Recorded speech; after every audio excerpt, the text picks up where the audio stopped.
At -71 degrees Celsius, most people have about 6 minutes before hypothermia turns fatal, but Margaret and Robert Hayes had already been outside for 9 when they stumbled through the snow-buried doors of an abandoned ski lodge that hadn't been opened in 43 years. And what they found, locked in a hidden vault beneath the frozen floorboards, would not only save their lives, but transform an entire forgotten town, and prove that sometimes the greatest treasures are found by those who've already lost everything. Before we dive into the story, make sure to smash subscribe, because tomorrow we have an extra special story for you that will blow your mind. The morning had started with the kind of promise that makes you believe in second chances. Margaret Hayes sat in the passenger seat of their aging Subaru Outback, her weathered hands wrapped around a thermos of coffee that was already lukewarm.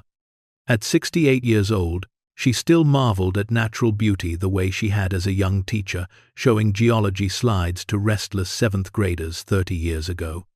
The Rocky Mountain peaks pierced the crystalline blue sky like ancient sentinels carved by time itself, their snow-covered slopes catching the early light and throwing it back in shades of pink and gold that seemed almost unreal.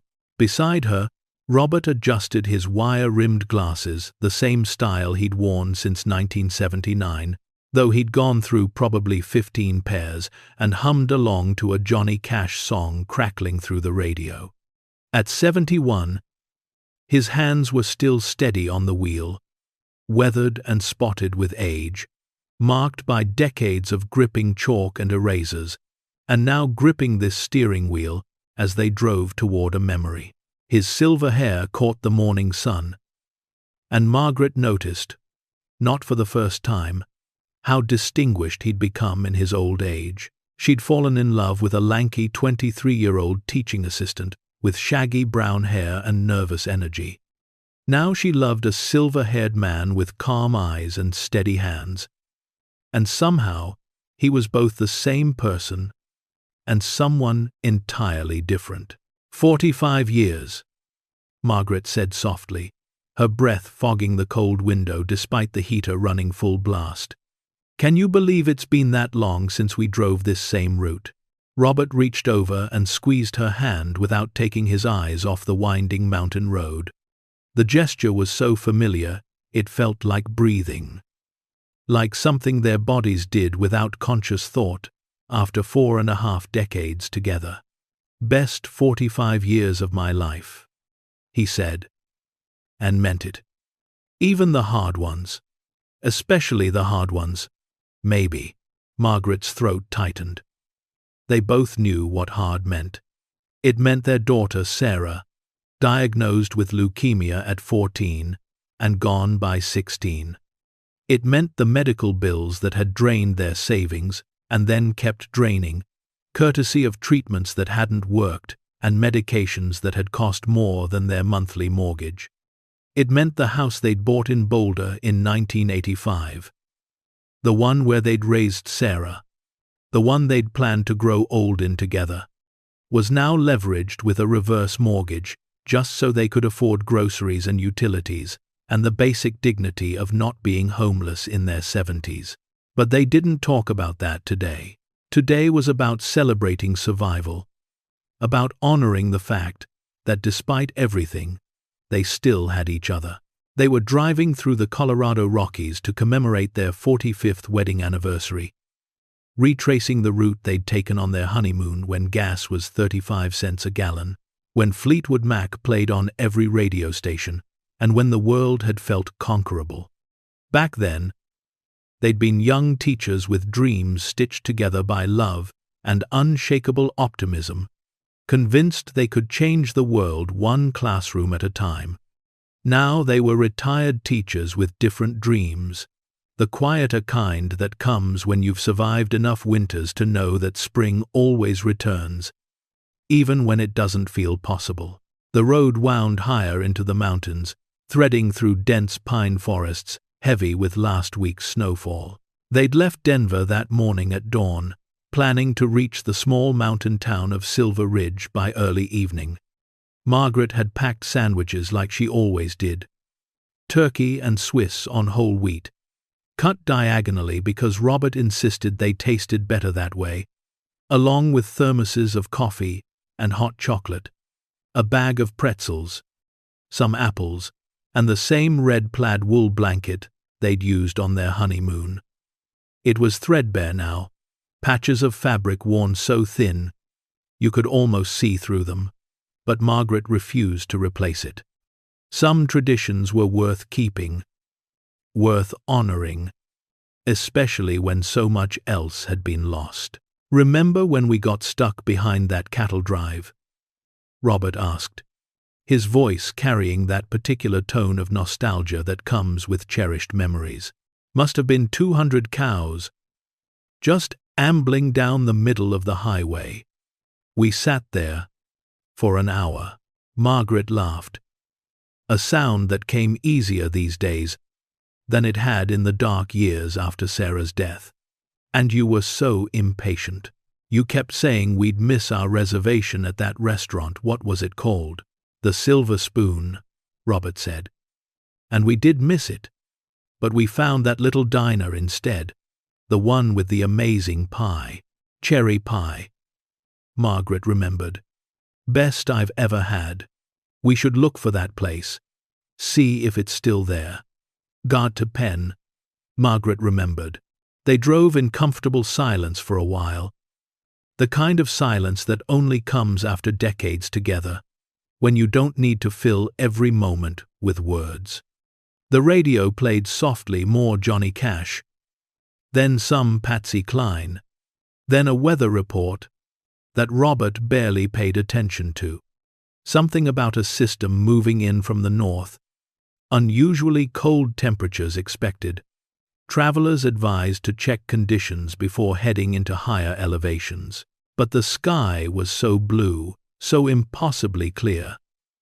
How could there be a storm coming? By mid-morning, they'd climbed to over 8,000 feet. The air had that sharp, clean quality that only exists at altitude. Every breath feeling like it scrubbed your lungs clean. Margaret rolled down her window despite the cold, just to smell the pine and snow and thin mountain air. It reminded her of the camping trips they used to take with Sarah. Back when she was healthy. Back when their biggest worry was whether they'd packed enough marshmallows for s'mores. Robert noticed her expression. "You okay?" he asked gently. She nodded, not trusting her voice for a moment. Then, "I was just thinking about Sarah. How much she loved the mountains. She would have loved this trip," Robert said. "She would have insisted we stop every 5 miles to take pictures of absolutely everything." Margaret smiled through sudden tears. "She would have made us climb to the top of something completely unnecessary, just to see the view. And we would have complained the whole way up, and she would have been right that it was worth it." They sat with that for a moment. The bittersweet ache of missing someone who'd been gone for 16 years, but would never really be gone, not from their hearts, not from the way they saw the world. Then Robert frowned, his attention shifting back to the road ahead. "The sky's changing," he said. Margaret looked up. He was right. The crystalline blue had shifted to something else, something heavy and ominous. Grey clouds were rolling in from the north, low and thick, moving with unsettling speed. In the mountains, weather could change in minutes, but this felt different. This felt wrong. The temperature gauge on the dashboard caught Robert's attention. It had read 38 degrees Fahrenheit when they'd started the drive. Now it read 25. As he watched, it dropped to 23, then 20, then 15. "That's not right," he muttered. Tapping the gauge like that might fix whatever malfunction was causing the rapid drop. "We're not gaining that much elevation." Margaret pulled out her phone, hoping to check the weather forecast or maybe call the hotel in Silver Ridge to see if they'd heard anything about a storm. But when she looked at the screen, her stomach dropped. No bars, no signal whatsoever, no internet connection, just the vast silence of the mountains and that darkening sky pressing down from above. "Robert," she said quietly, trying to keep the worry out of her voice and failing. "I don't have any signal." He glanced at his own phone mounted on the dashboard. Same thing. One bar flickering, then gone completely. They were utterly cut off from the outside world. Within 15 minutes, everything changed. The sky didn't just darken. It seemed to collapse, pressing down with physical weight. The first snowflakes began to fall, but they weren't the gentle, picturesque kind that belonged on Christmas cards or in Thomas Kinkade paintings. These were hard, angry pellets of ice and snow that struck the windshield like tiny bullets, sharp and mean. The wind picked up, howling through the mountain passes with a voice that sounded almost human, almost alive, keening and wailing. Robert slowed the Subaru to a crawl, his hands tightening on the wheel until his knuckles went white. "This isn't normal," he said, his voice tight with something Margaret recognized as fear. In 45 years of marriage, she'd heard that particular tone maybe 3 or 4 times total when Sarah had first been diagnosed. When the doctor told them there was nothing more they could do, when they'd signed the reverse mortgage papers and realized they were mortgaging their future just to survive the present. "Maybe we should turn around," Margaret suggested, trying to keep her voice calm and rational even though her heart was starting to race. "Head back down the mountain. Wait this out in Denver." Robert nodded, already looking for a place to turn around. But the road had narrowed dramatically. What had been a comfortable 2-lane highway with generous shoulders had become barely 1 lane, squeezed between a sheer rock wall on the right side that rose straight up into the swirling snow, and on the left, a drop into darkness. A void that could have been 20 feet or 200 feet, impossible to tell in the rapidly deteriorating visibility. The blizzard hit with the force of a physical blow. One moment, they could see maybe 50 feet ahead, enough to navigate, enough to feel like they had some measure of control. The next moment, the world disappeared completely into a whiteout so absolute that Robert couldn't tell where the road ended and the void began. Everything was white, white snow, white air, white sky, white earth, an endless, disorienting blank canvas that offered no reference points, no way to tell up from down or forward from back. He slowed to barely 5 miles per hour, leaning forward in his seat, as if those extra few inches would somehow help him see through the impenetrable curtain of snow. His breath came in short, sharp bursts. Beside him, Margaret gripped the door handle with one hand and reached for Robert's arm with the other, an anchor in the storm. "I can't see anything," Robert said, his voice cracking with stress and fear. "I can't see the road. I can't see where we're going." The temperature continued to plummet at an impossible rate. 30 degrees, 20 degrees, 10 degrees, 0. The car's heater, which had been working fine all morning, began to struggle, the fan still blowing, but the air coming out barely lukewarm. The old Subaru had served them faithfully for 14 years, racking up over 200,000 miles of memories. But it wasn't built for this. Nothing was built for this. This kind of cold belonged in the Arctic, in northern Canada or Siberia, not in the Colorado Rockies in late spring. Then came the sound that changed everything, the sound that would alter the entire trajectory of their lives. A grinding, mechanical shriek from somewhere deep in the engine compartment, a sound of metal against metal, of something breaking, of systems failing. The whole vehicle shuddered, like it was dying, like it was giving up. The engine coughed once, a wet, desperate sound. Then it coughed again. Then, with one final shudder that Margaret felt in her bones, it died completely. They rolled to a stop in the middle of a road they could no longer see, in a storm that seemed determined to erase the world. "No," Robert whispered, his voice barely audible over the wind hammering the car. "No, no, no, please no." He turned the key. Nothing happened, not even a click. The dashboard lights that had been glowing weakly flickered once and went dark. He tried again, pumping the gas pedal, whispering encouragement to the car like it was a sick animal that just needed the right words to get up and keep going.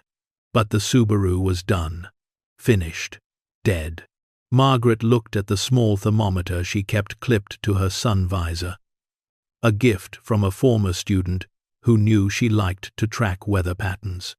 The temperature read -15 degrees Celsius. As she watched, it dropped to -18, then -22. They sat in the sudden, terrible silence, broken only by the howl of wind and the steady percussion of snow and ice, hammering the metal shell of their car. The interior, which had been comfortably warm just 30 minutes ago, began to lose heat almost immediately.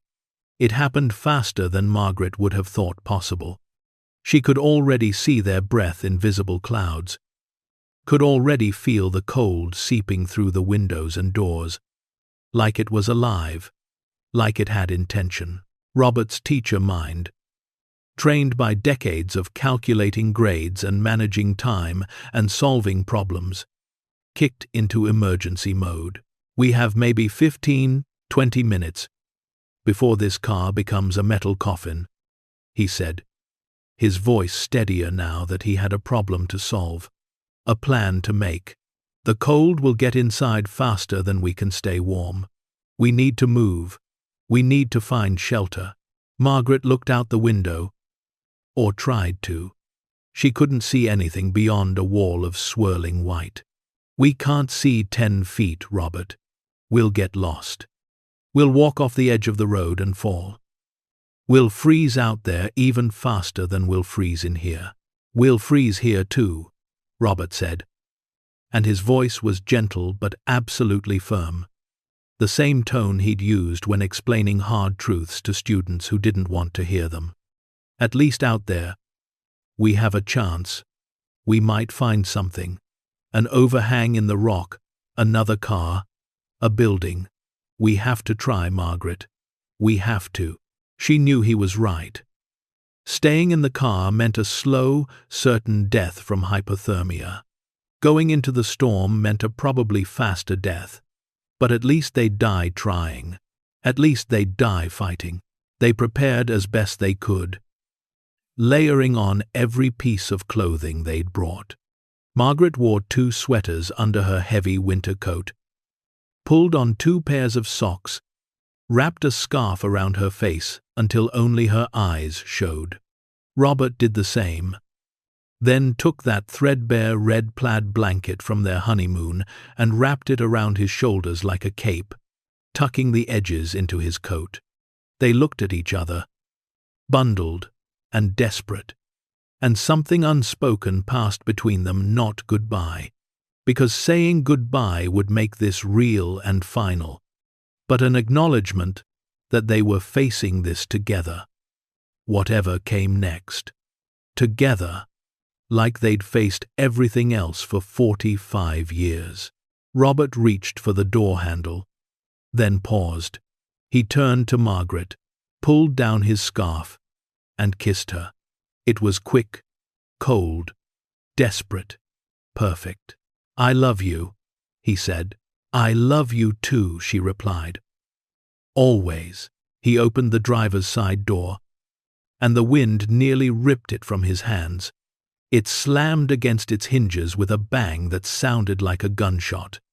The cold that rushed in wasn't just cold, it was a physical assault, a violence against human flesh. It burned. It seared. It felt like someone had reached into Margaret's chest and squeezed her lungs flat. She gasped, her body seizing in shock. Every instinct screaming at her to get back inside. Close the door, stay in the car, accept the slow death instead of this immediate agony. But Robert was already out, fighting against the wind, reaching back for her hand. She took it. They stepped into hell. Later, meteorologists would call it a once-in-a-century event, a freak Arctic vortex that had somehow split and sent a tendril of polar air plunging south with devastating speed. They would marvel at how the temperature at that particular elevation had plummeted to -71 degrees Celsius, a temperature so extreme it was normally only recorded at the poles or in the highest reaches of mountains. They would call it unprecedented, extraordinary, an outlier event that no one could have predicted or prepared for. But Margaret and Robert didn't know any of that. They only knew cold, cold like a living thing, cold that had teeth and claws and intention. They held hands and walked into the storm, into the white void, into the end of the world. The wind tore at their clothes, found every gap in their layering, exploited every weakness. Margaret's glasses froze over within seconds, ice forming across the lenses, until she couldn't see through them at all. She took them off with numb fingers. But that made everything worse. Now she was blind from the myopia she'd had since childhood, and from the wall of snow that surrounded them. Robert kept one hand on the rock wall to their right, using it as a guide, as the only solid thing in a world that had lost all definition. If they strayed left, even a few feet, they'd walk off the edge into nothingness. The snow was already knee-deep and building by the minute. Each step, a battle against the weight of accumulation and the force of wind. Time lost all meaning in the whiteout. Had they been walking for 2 minutes, 10, 20? Margaret's feet went numb first, then her hands even through her gloves, then her face despite the scarf. She couldn't feel her nose or ears or lips. Her body began to shut down non-essential systems, drawing blood away from her extremities to protect her core, her heart, her brain, the things she needed to stay alive, even as everything else started to die. Beside her, Robert stumbled, his foot catching on something hidden beneath the snow. He went down hard on one knee. And for a terrible moment, Margaret thought he wouldn't get back up, thought this was where it ended. But he pushed himself up with a grunt of pain and determination. And they kept moving because stopping meant dying. And they weren't ready to die. Not yet. Not here. Not after surviving so much else. Margaret's mind began to wander. And she knew from the hypothermia training she'd taken decades ago, when chaperoning a school camping trip, that this was a bad sign. This meant her core temperature was dropping. Meant her brain wasn't getting enough oxygen or warmth. Meant she was sliding toward the edge. She thought about Sarah, about how her daughter had looked in the hospital bed at the end, so thin and pale but still smiling, still trying to comfort her parents, even as cancer devoured her from within. She thought about the house in Boulder, about the garden she'd planted every spring, and whether someone else would tend it after she was gone. She thought about all the students she'd taught over 30 years, hundreds of faces and names, and wondered if any of them remembered her, if she'd made any difference at all. Then Robert stopped so suddenly that Margaret walked into his back, nearly knocking them both over. "What?" she started to say, but her voice was snatched away by the wind. He didn't speak. He just pointed with a shaking, mittened hand. Through the swirling white, barely visible like a ghost emerging from fog, stood a structure, large, angular, definitely, man-made, a building. For a moment, Margaret thought she was hallucinating. But no, Robert saw it too. It was real. They staggered toward it, hope giving them strength they didn't know they had left. Adrenaline flooding systems that had been shutting down. As they got closer, more details emerged from the storm. Log construction, massive timber beams that must have been whole trees, a wide covered porch with ornate railings, tall windows now boarded over with weathered plywood. The building was enormous, 3 stories at least, sprawling in both directions. The kind of place that spoke of old money and grand intentions. A sign hung crookedly above the entrance, wooden and carved, its letters barely legible beneath accumulated ice and snow. Snowcrest Lodge. Robert tried the massive front door, his hands so numb he could barely grip the handle. Locked. He tried the windows along the porch, testing each one. Boarded tight, professionally done, not just random planks nailed up by squatters or weather. Someone had deliberately sealed this place, had taken time and money to do it right. They circled the building, fighting through drifts that reached their waists, searching desperately for any way in. Their time was running out. Margaret could feel herself fading, her thoughts becoming fuzzy and distant, her body's core temperature dropping into the danger zone. Another few minutes, and it wouldn't matter if they found a way inside or not. On the back side of the lodge, sheltered slightly from the full force of the wind by the building's bulk, Robert found a service entrance, a heavy door with a broken lock mechanism, probably damaged by decades of weather and ice expansion. He shouldered against it once, and pain shot through his arm. He was 71 years old, and he was trying to break down a door at -71 degrees. It was absurd. It was desperate. It was their only chance.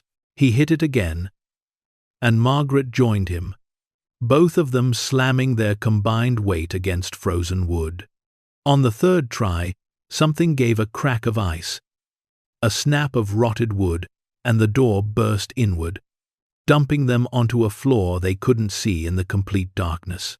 They scrambled inside and pulled the door closed behind them, fighting against the wind that seemed determined to follow them in, to drag them back out into the storm. The change was immediate and overwhelming. No wind, no biting snow pelting their faces, no sound except their own gasping breaths, and the muffled roar of the storm outside. The temperature was still well below freezing, probably -10 or -15, inside the building.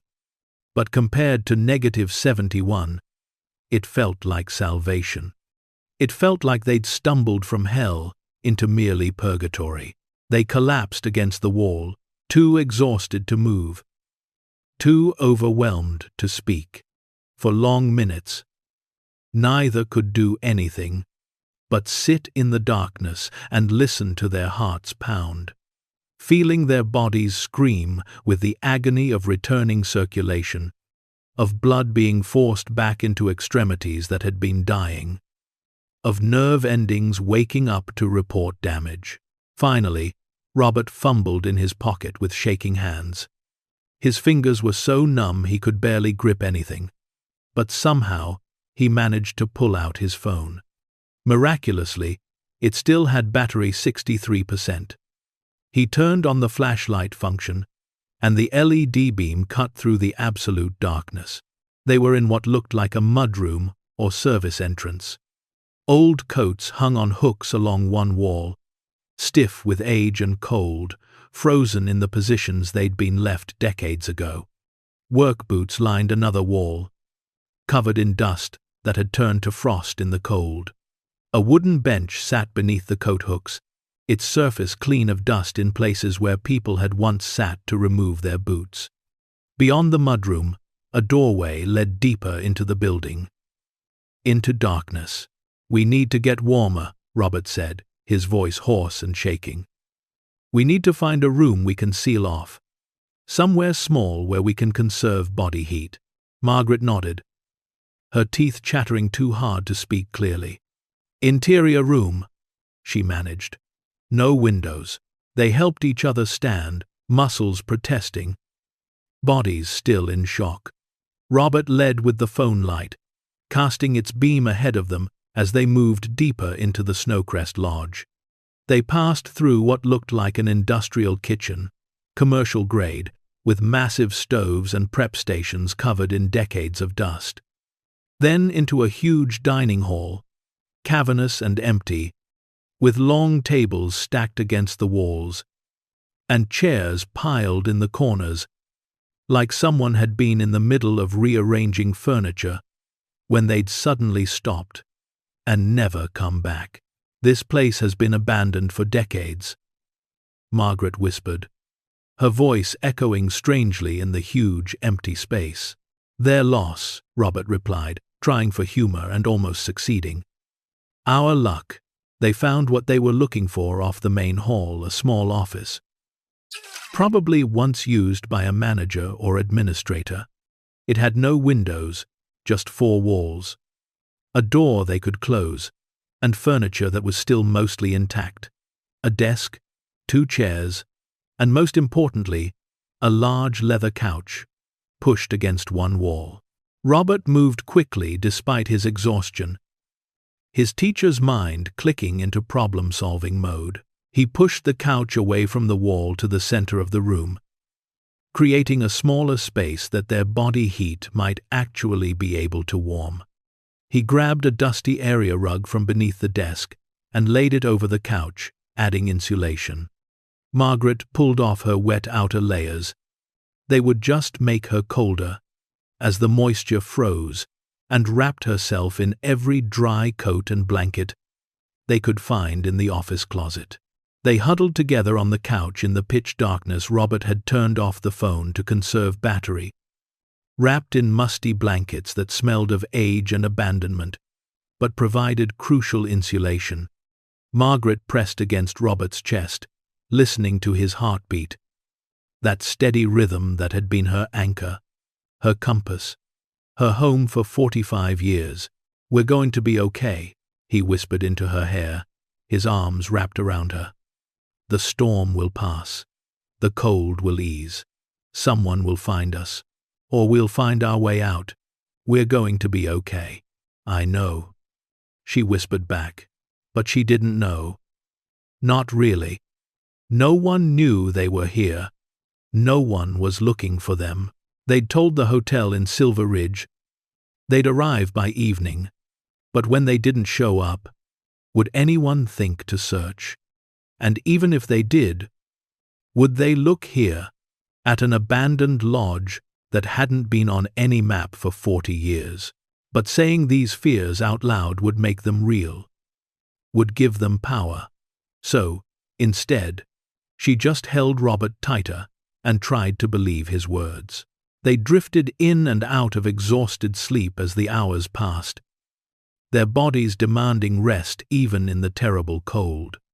The storm raged outside with undiminished fury, wind howling around the lodge like it was trying to tear the building from its foundations. But the massive timber construction held firm, solid as the mountains themselves. Margaret woke sometime deep in the night, or maybe it was day. Impossible to tell in the absolute darkness of their windowless shelter. Robert was asleep beside her, his breathing steady and deep. The cold was still intense, but bearable now.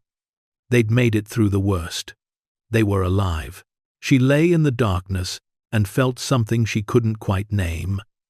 This place, this Snowcrest Lodge, it felt strange, not haunted exactly, but heavy, like it was holding onto something, like it had stories trapped in its walls, secrets sealed in its silence.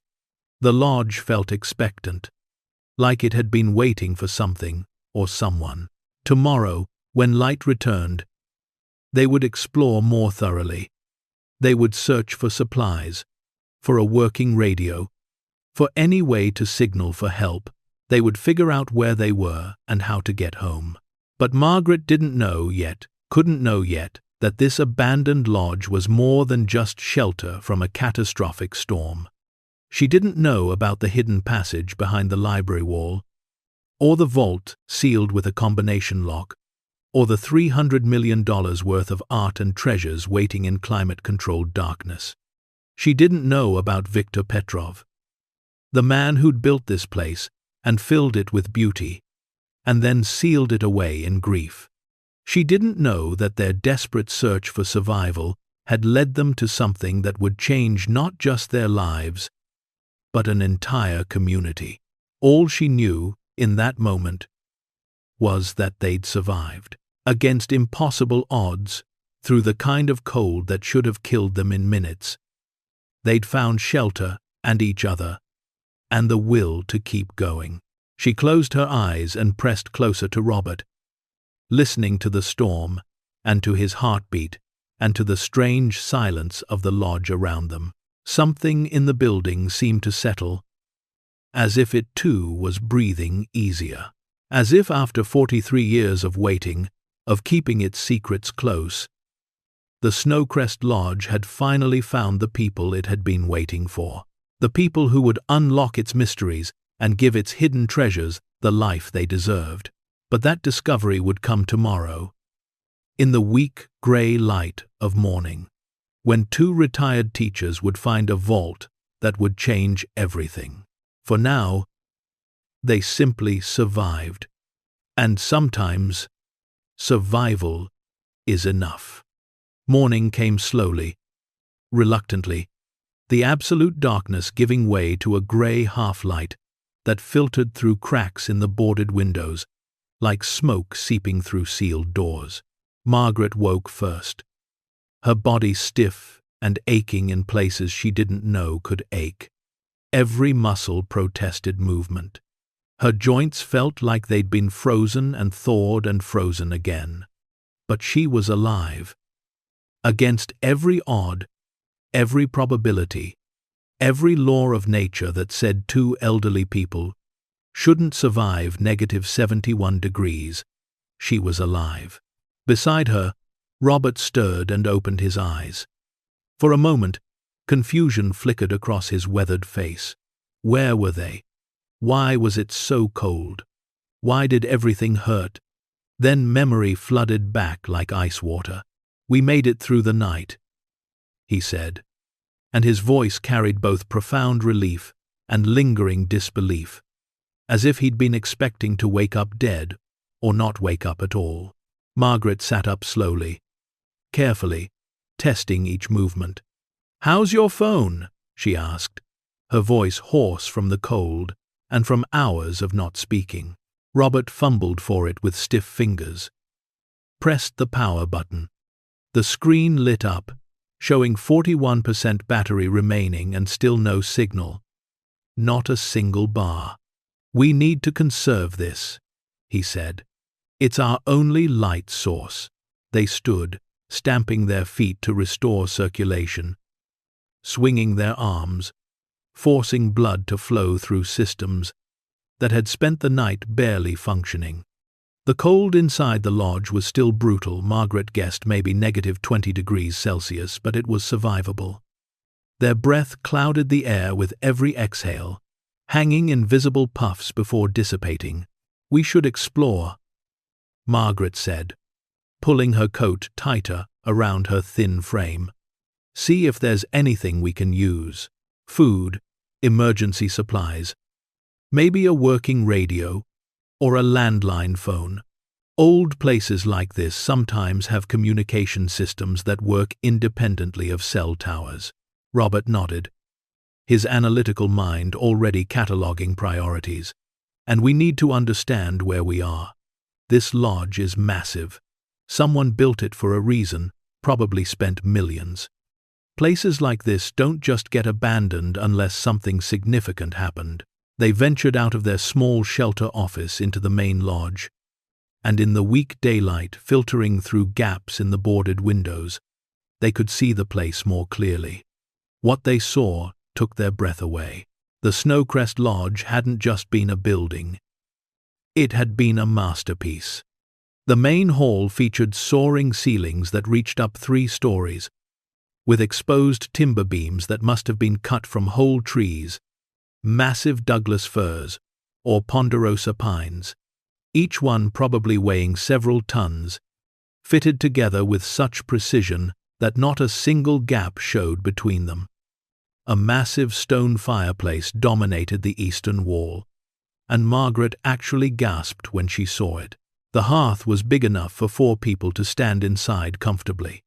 The stonework was intricate, each rock carefully selected and placed to create patterns that drew the eye upward to a mantel carved from a single enormous piece of wood, with mountain scenes etched into its surface: elk, bears, eagles, all rendered with such skill they seemed ready to step out of the wood. Mounted trophy heads decorated the walls. An enormous elk with antlers that must have spanned 6 feet, a massive moose, a grizzly bear frozen mid-roar, its glass eyes catching the weak light and seeming to watch them as they moved through the silent hall. Beneath the dust and frost, everything spoke of luxury, of a time when people built things not just to be functional, but to be beautiful, to inspire awe. This wasn't just a ski lodge, Margaret said softly, running her hand along an intricately carved wooden banister that flanked a grand staircase leading to the upper floors.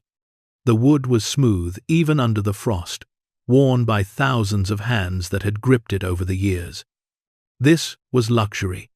This place must have cost millions to build, even back in the 70s or 80s. This was where wealthy people came to escape the world. They moved through room after room, each discovery more fascinating than the last. A billiards parlor with a table still covered in green felt, though the fabric was now brittle with age and cold. 8 balls remained on the table, frozen in the middle of a game someone had started and never finished. A formal sitting room with leather chairs arranged around a coffee table. Magazines from 1980 and 81 still fanned across its surface. Time, National Geographic, Forbes. A music room with a grand piano, its keys yellow with age but still present, still waiting for fingers that would never return. And then they found the library. The double doors stood 10 feet tall, made of dark wood, mahogany, maybe, or walnut carved with scenes of books and quills, and scholars bent over ancient texts. Margaret pushed them open, and they creaked on hinges that hadn't moved in over 4 decades, the sound echoing through the empty lodge like a cry. The library stole whatever breath the cold hadn't already taken. It was 2 stories tall, with a mezzanine level that ran along 3 walls, accessed by a spiral staircase of wrought iron that looked like it belonged in a European castle. Floor-to-ceiling bookshelves lined every wall, and remarkably, most were still filled with books, thousands of them, leather-bound volumes, their spines stamped with gold lettering, titles Margaret recognized even from a distance: classics, philosophy, history, science, literature in multiple languages.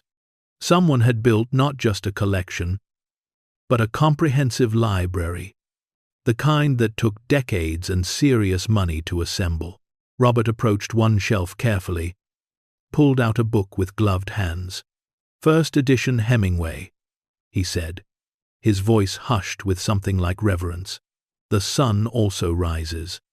This alone is probably worth thousands of dollars." He replaced it carefully and pulled another. Steinbeck, Grapes of Wrath, also first edition. My God! Whoever owned this place was a serious collector. They spent an hour exploring the library, marveling at the collection, and that's when Margaret began to notice something odd. The spacing in one section seemed wrong. She'd arranged enough bookshelves in her 30 years of teaching to know what properly spaced shelves looked like. and this section on the north wall didn't match. The gap between the shelf and the adjacent wall was too wide by several inches. Maybe even a foot. "Robert," she called. "Come, look at this." He joined her, and together they examined the wall. Up close, they could see subtle differences, a seam in the wood paneling that didn't quite match the others.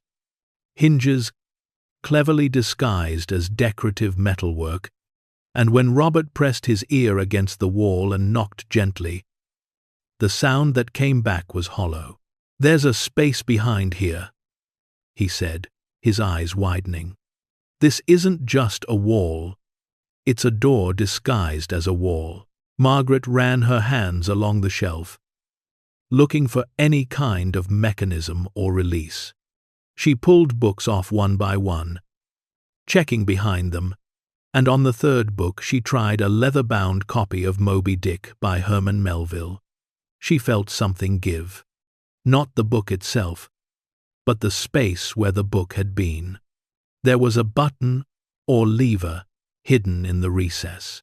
She pressed it, and they heard a distinct click. An entire section of bookshelf, maybe 6 feet wide, swung inward like a door, revealing a narrow passage beyond. Robert and Margaret stood frozen, staring into the darkness. Margaret felt her heart begin to race, adrenaline flooding her system. This was like something out of a mystery novel, out of an Indiana Jones movie. Secret passages didn't exist in real life. Except apparently they did. "Should we?" Margaret asked, her voice barely above a whisper, as if speaking too loudly might close the passage or wake something sleeping in the dark. Robert pulled out his phone, checking the battery 37%. "Yes," he said firmly. "We should. Whatever is back here, someone went to a lot of trouble to hide it. We need to know what it is." They stepped into the passage. It was narrow, clearly not meant for regular use, more of a hidden access route or escape corridor. The walls were bare stone on one side and wooden framework on the other, showing the building's bones. It ran behind the library wall for about 20 feet, their footsteps echoing strangely in the confined space, then opened into a small chamber. And in the chamber was a door. But not just any door, a vault door. It was massive, made of heavy steel that had been treated to resist both rust and temperature extremes. The metal was dull gray, industrial, serious. In the center was a combination lock, the old mechanical kind with 6 number dials. This wasn't something you could pick or break down. This was bank-grade security, the kind designed to protect things of extraordinary value. Margaret felt her hands begin to tremble. "What is this?" she whispered. "What would someone hide out here that needed this level of protection?" Robert approached the door slowly, his teacher's curiosity overriding caution. He ran his hands over the cold metal, examining the lock mechanism, the hinges that looked like they'd been designed to support tremendous weight. "Whatever it is," he said quietly, "it's valuable. Extremely valuable. You don't install a vault like this to protect old files or family photos." They spent several minutes examining the chamber, looking for any clues about what might be inside. The walls were bare stone. The floor was concrete, and there was no decoration or ornamentation. This space was purely functional. But then Margaret noticed something mounted on the wall beside the vault door. A small metal plate, engraved with words that had been carefully etched into the steel. She directed Robert's phone light at it and read aloud. "For those who find this, the combination is not random.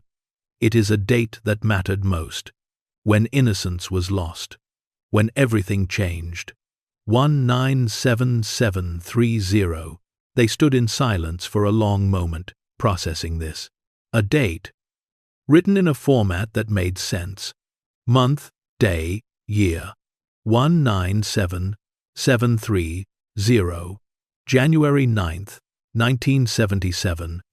6 numbers, matching the 6 dials on the combination lock. Someone wanted this to be found, Margaret said slowly. Eventually, they left a clue, a way in, but only for someone who could understand what the date meant. Robert frowned, his mind working through the implications. Or maybe they left it as a reminder to themselves.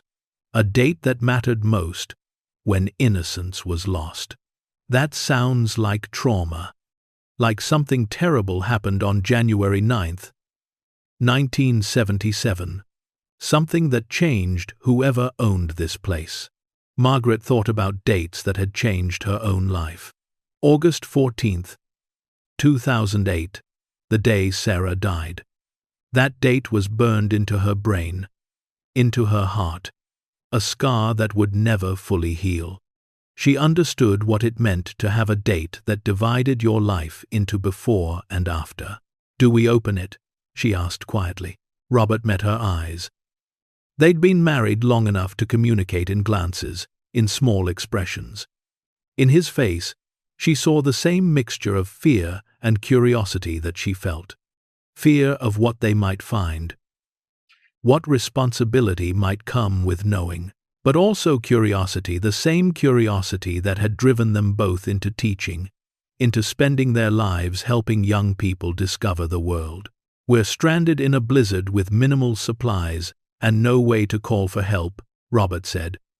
"If there's something in this vault that can help us survive, we need to know. And if there isn't," he paused, "we still need to know. Someone left this here for a reason. Someone wanted it found." Margaret nodded. She understood. They'd stumbled into someone else's story, and now they had a choice: walk away and leave the mystery unsolved, or step forward and accept whatever came with knowing. Before they could second-guess themselves, Robert approached the vault door and carefully entered the combination, turning each dial with deliberate precision. 1, 9, 7, 7, 3, 0. For a long moment, nothing happened. The dials sat there. The vault remained sealed, and Margaret felt a strange mixture of disappointment and relief. Maybe they'd misunderstood. Maybe the numbers meant something different. Maybe. Then they heard it. A deep, resonant sound from somewhere inside the door mechanism, like enormous tumblers falling into place, like some ancient machine waking after decades of sleep. The vault door made a hissing sound, as if it had been sealed so tightly that opening it released trapped air that had been locked inside for 43 years. Robert gripped the handle, a large wheel like something from a submarine, and turned it. His muscles strained with the effort, his face going red from exertion. This was a heavy door, hundreds of pounds of steel on precision hinges, but slowly, with a groan that echoed through the chamber, the door began to swing open. Margaret shone her phone light into the opening, and they both froze, their bodies going rigid with shock. The vault was large, maybe 20 feet by 20 feet, and it was filled with treasures. Paintings lined the walls, each one carefully wrapped in protective archival material, but visible through transparent coverings that had been designed to allow viewing without handling. Even with her limited knowledge of art, she'd taught middle school science, not art history. Margaret recognized styles and periods, Impressionist works with their distinctive soft focus and play of light, bold modernist pieces with geometric shapes and primary colors, abstract expressionist canvases covered in drips and splatters that somehow coalesced into emotion and meaning. And the signatures, oh God, the signatures visible on many of the pieces, even through the protective coverings. "That's a Monet," Robert whispered, his voice shaking.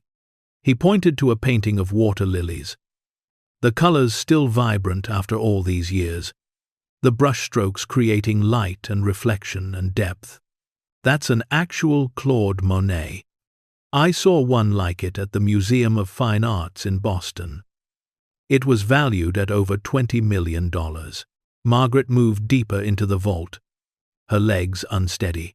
Along another wall stood sculptures on pedestals, bronze figures frozen in motion, marble busts with faces that seemed alive despite being carved from stone, crystal pieces that caught their phone light and threw rainbows across the room. In the center of the vault, glass display cases contained smaller items, jewelry that sparkled even in the dim light, rare books protected in acid-free boxes, documents in protective sleeves that looked old and significant, and everywhere, inventory lists. They were mounted in frames along one wall, page after page of meticulous handwriting cataloging every item in the vault. The artist, the title, the date of acquisition, the provenance, the estimated value. Margaret's hands shook as she read through the list, her mind struggling to process the numbers. $50,000, $300,000, $2.4 million, $8 million. The values went on and on, line after line. At the bottom of the master inventory list, a single line in bold ink read, "Total appraised value as of December 1981, $47,300,000. Margaret's knees gave out. She sat down hard on the concrete floor, her back against the cold vault wall, and stared at nothing. $47 million. In 1981. She didn't need to be an economist to know what that meant adjusted for inflation. Adjusted for how the art market had exploded in the decades since. This collection would be worth easily $200 million today. Maybe 250. Maybe 300. $300 million. The number was incomprehensible. It was more money than she'd earned in her entire 30-year teaching career. It was more money than she and Robert had ever imagined possessing. It was generational wealth. Dynasty wealth. Change your entire life. And everyone around you. Wealth. Robert stood in the center of the vault, turning slowly, taking it all in. His face had gone pale, and Margaret could see his hands trembling even from across the room. He was a math teacher, had been a math teacher, and she knew his brain was doing calculations, running numbers, understanding the magnitude of what they'd found. Who would do this? Margaret finally asked, her voice cracking. Who would hide a fortune like this and then just leave it? Who walks away from $300 million? Robert didn't answer at first. He was drawn to something in the corner of the vault. A desk made of dark wood that matched the library furniture outside. On its surface sat a leather journal, thick and worn, the kind that important people kept in old movies. He picked it up carefully, reverently, and opened it to the first page. In neat, flowing handwriting, the same handwriting from the inventory lists, were the words, "The private collection of Viktor Petrov.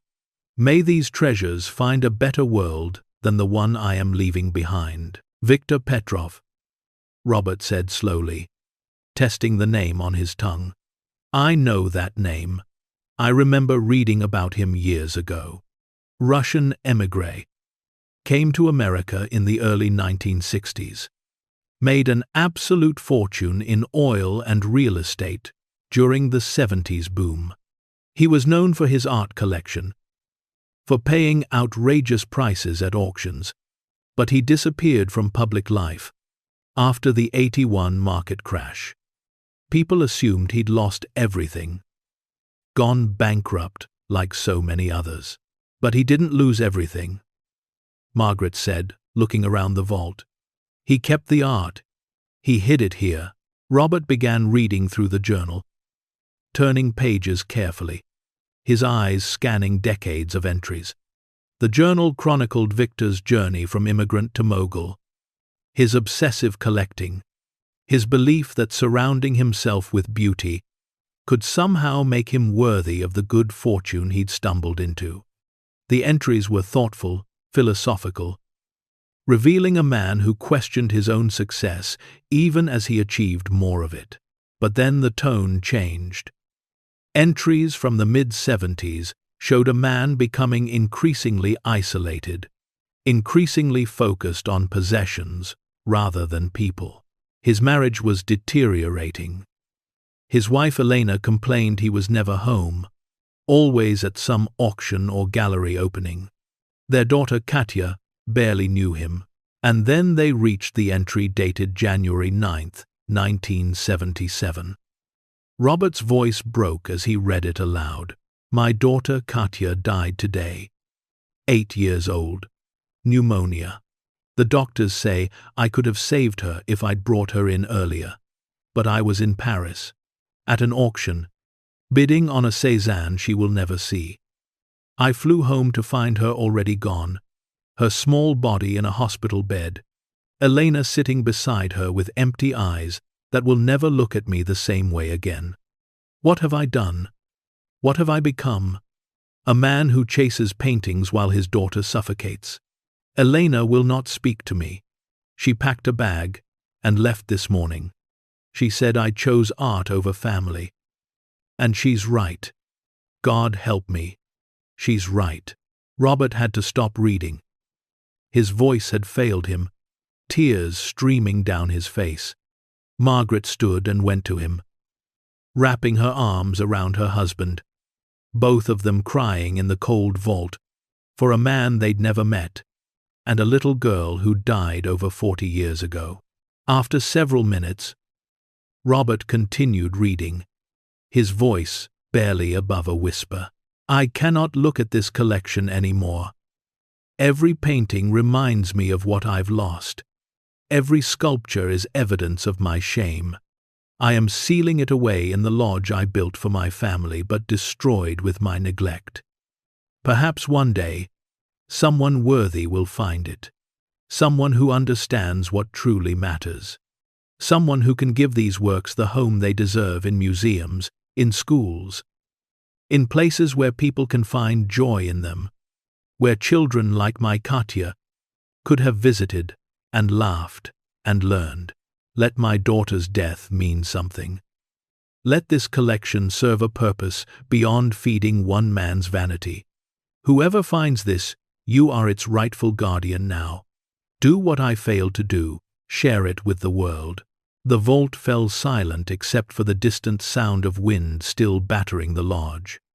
Margaret and Robert stood together, holding each other, surrounded by treasures worth more than they could comprehend, and felt the crushing weight of responsibility settle on their shoulders. We can't keep this, Margaret said finally. Can we? Robert looked at her, and she saw the same internal struggle she was feeling reflected in his face. They were broke. The medical bills from Sarah's cancer had bankrupted them years ago. They'd taken a reverse mortgage on their house just to afford food and utilities. They had maybe $12,000 in savings total. Their retirement income barely covered expenses. One painting from this vault, just one, could solve every financial problem they'd ever had. They could pay off the reverse mortgage, buy a new car to replace the broken Subaru, travel like they'd always dreamed, donate to cancer research in Sarah's name, help their nieces and nephews with college tuition. We could take one painting, Robert said slowly, and there was something desperate in his voice. Just one. No one would know. This place has been abandoned for 40 years. Who's watching? Who's counting? We could take something small, sell it quietly, pay off our debts, after everything we've lost. After Sarah, after the bills, after scraping by on teachers' pensions that barely keep us fed. Don't we deserve something good to happen? What happens next will turn this frozen nightmare into a worldwide sensation. Reveal a hidden treasure that will transform an entire community. and remind us that sometimes the greatest wealth comes not from what we find, but from how we choose to share it. Stay tuned to see what happens next. If you're enjoying the story, please like, share, and subscribe for more. Margaret turned to look at her husband in the dim light. She knew this man. She'd known him since she was 23 years old, and he was 26, both of them fresh out of graduate school, both of them convinced they could change the world, one classroom at a time. She knew his heart. She knew his values, and she knew that what he'd just said, the suggestion they take something, wasn't who he really was. It was fear talking. It was exhaustion and trauma, and years of financial stress finally erupting. "Robert," she said softly, taking his hands in hers, "do you remember what you told your students on the first day of class every single year?" He looked at her, confused by the question. "You told them," Margaret continued, "that character is what you do when nobody's watching. That integrity means making the right choice, even when it's hard, even when it costs you something. You told them that every single year, for 32 years. Robert's face crumpled. "I know," he whispered. "I know. But we've lost so much, Margaret. We've sacrificed so much. And we still ended up broke and scared and mortgaging our future just to survive the present. Where's the justice in that?" "There isn't any," Margaret said gently. "There's no justice in Sarah dying. There's no justice in medical bills bankrupting people who did everything right. There's no justice in teachers working their whole lives and retiring with almost nothing. But taking something from this vault, that wouldn't make things more just. It would just make us people who saw beauty and chose possession over principle." She gestured at the journal, still in Robert's hands. Viktor Petrov had everything. Every painting, every sculpture, more wealth than most people see in 10 lifetimes. And he lost the only thing that actually mattered: his daughter. He spent the rest of his life knowing he'd made the wrong choice. He sealed this collection away, hoping someone would find it who could do better. "We have to be those people," Robert said. And it wasn't a question anymore. It was acceptance. "We have to be the people who do what Viktor asked, even though it's hard, even though we need the money desperately." "Yes," Margaret said simply. "We do." They stood in silence for another long moment. Then Robert carefully placed Viktor's journal back on the desk. "When the storm passes," he said, "when we're rescued, we report this. All of it. We turn it over to authorities, to art experts, to whoever can make sure it goes where Viktor wanted to, museums and schools where everyone can see it. And we'll survive somehow," Margaret added. "We always have." She looked around the vault one more time, trying to memorize it. This moment, this choice. They'd found $300 million and decided to give it away. Most people would call them crazy. Maybe they were. But as Margaret looked at Robert, at the man she'd loved for 45 years, she felt something she hadn't felt in a long time: pride. Not in what they'd found, but in who they'd chosen to be when faced with temptation. They began examining the vault more carefully now, looking not for what they could take, but for what they needed to document.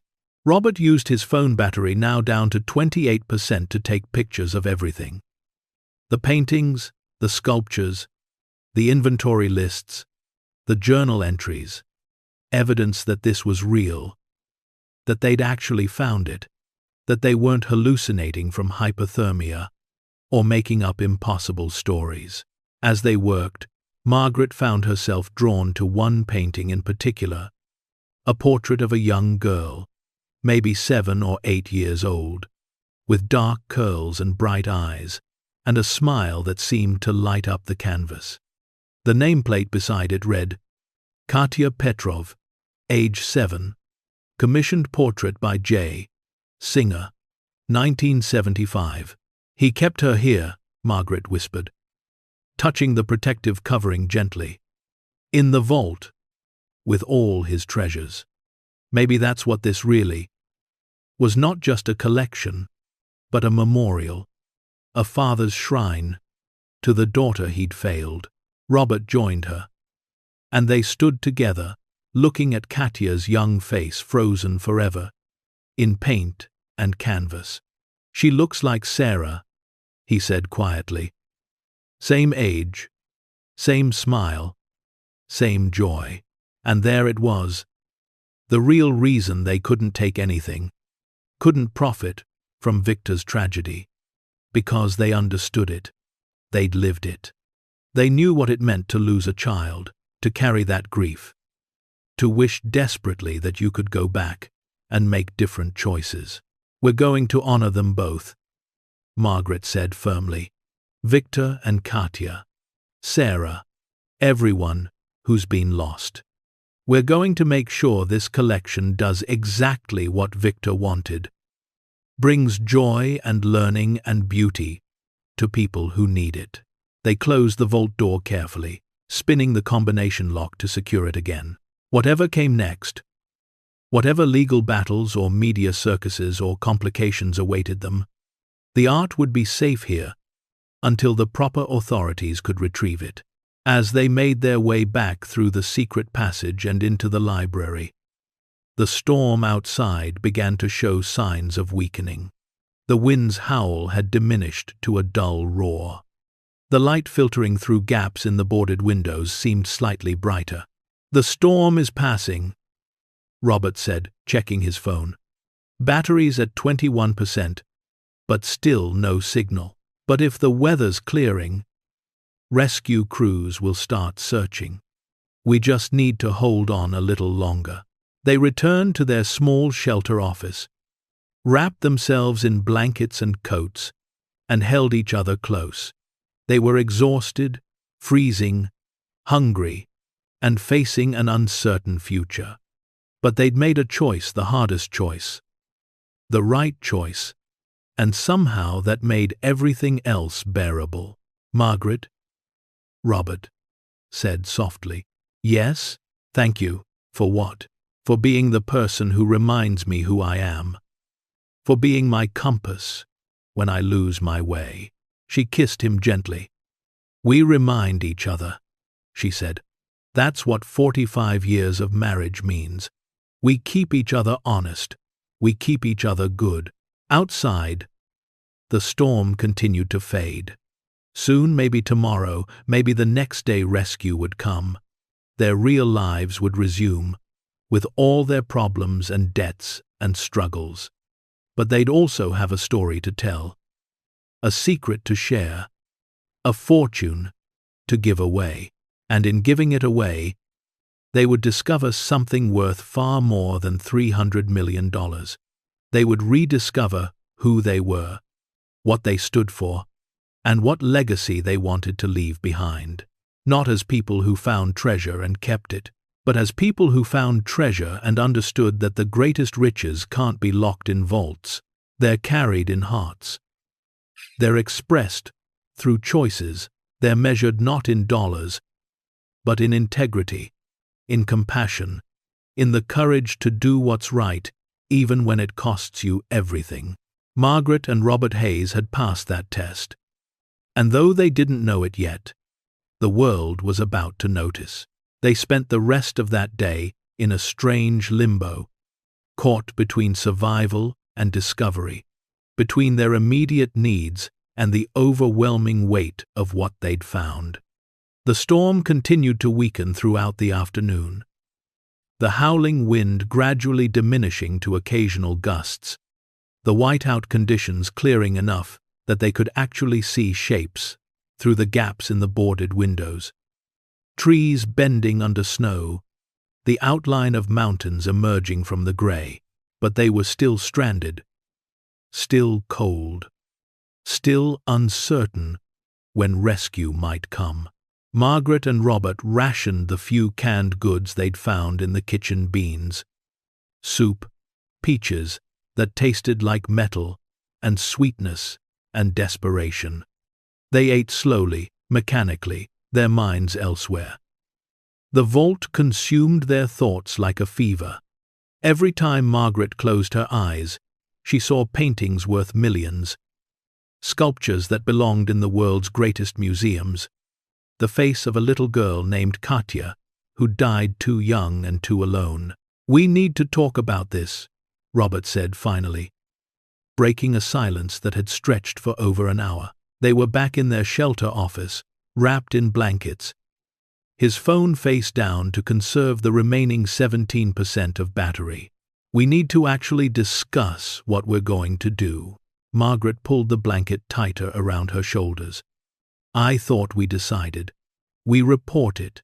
We turn it over to authorities. We do what Victor asked." "I know that's what we should do," Robert said carefully. "But I need you to understand what that means for us.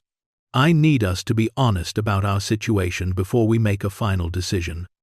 Because once we report this, once authorities get involved, we lose any chance to make a different choice." Margaret turned to look at him in the dim light. "Tell me, tell me, tell me, tell me." Robert took a deep breath. "The reverse mortgage on our house. The one we took out 3 years ago. We owe $137,000 against a house worth maybe $220,000. Between my teacher's pension and yours, we bring in about $42,000 a year before taxes. After taxes, insurance, utilities, food, medication we're living on, about $1,900 a month. We have $11,800 in savings. Total. That's our entire safety net." He paused, gathering courage to continue. "If either of us needs medical care, really needs it, like hospitalization or surgery, we're finished. We lose the house. We've already discussed moving into a cheaper apartment, maybe one of those senior living facilities that takes most of your income. We talked about selling the house outright to get out from under the reverse mortgage. But then we'd have maybe $80,000 to live on for the rest of our lives. That's if we're lucky. If the housing market doesn't crash again." Margaret felt tears sliding down her cheeks, cold in the frigid air.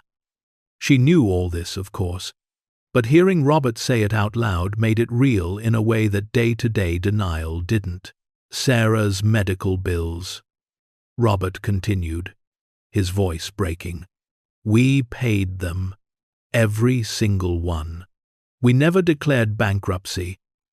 Never walked away, even though people told us we should. We paid $472,000 over those 2 years. Our savings, our retirement accounts, loans from my brother, a second mortgage we took out in 2007, right before the market crashed. We did the right thing. We took care of our daughter. And it destroyed us financially." "I know," Margaret whispered. "And here we are," Robert said, looking at $300 million.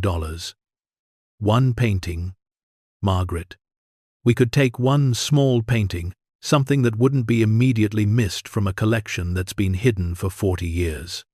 We could sell it quietly, pay off everything, have security for the first time since Sarah got sick. Is that really so wrong? After everything we've sacrificed?" Margaret was quiet for a long time.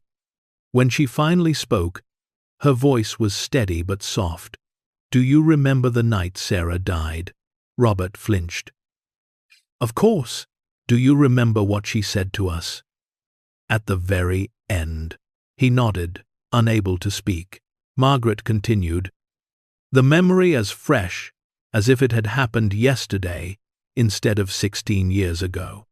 She said, 'Promise me you'll still be good people. Promise me you won't let this make you bitter.' She was 16 years old and dying, and she was worried about us.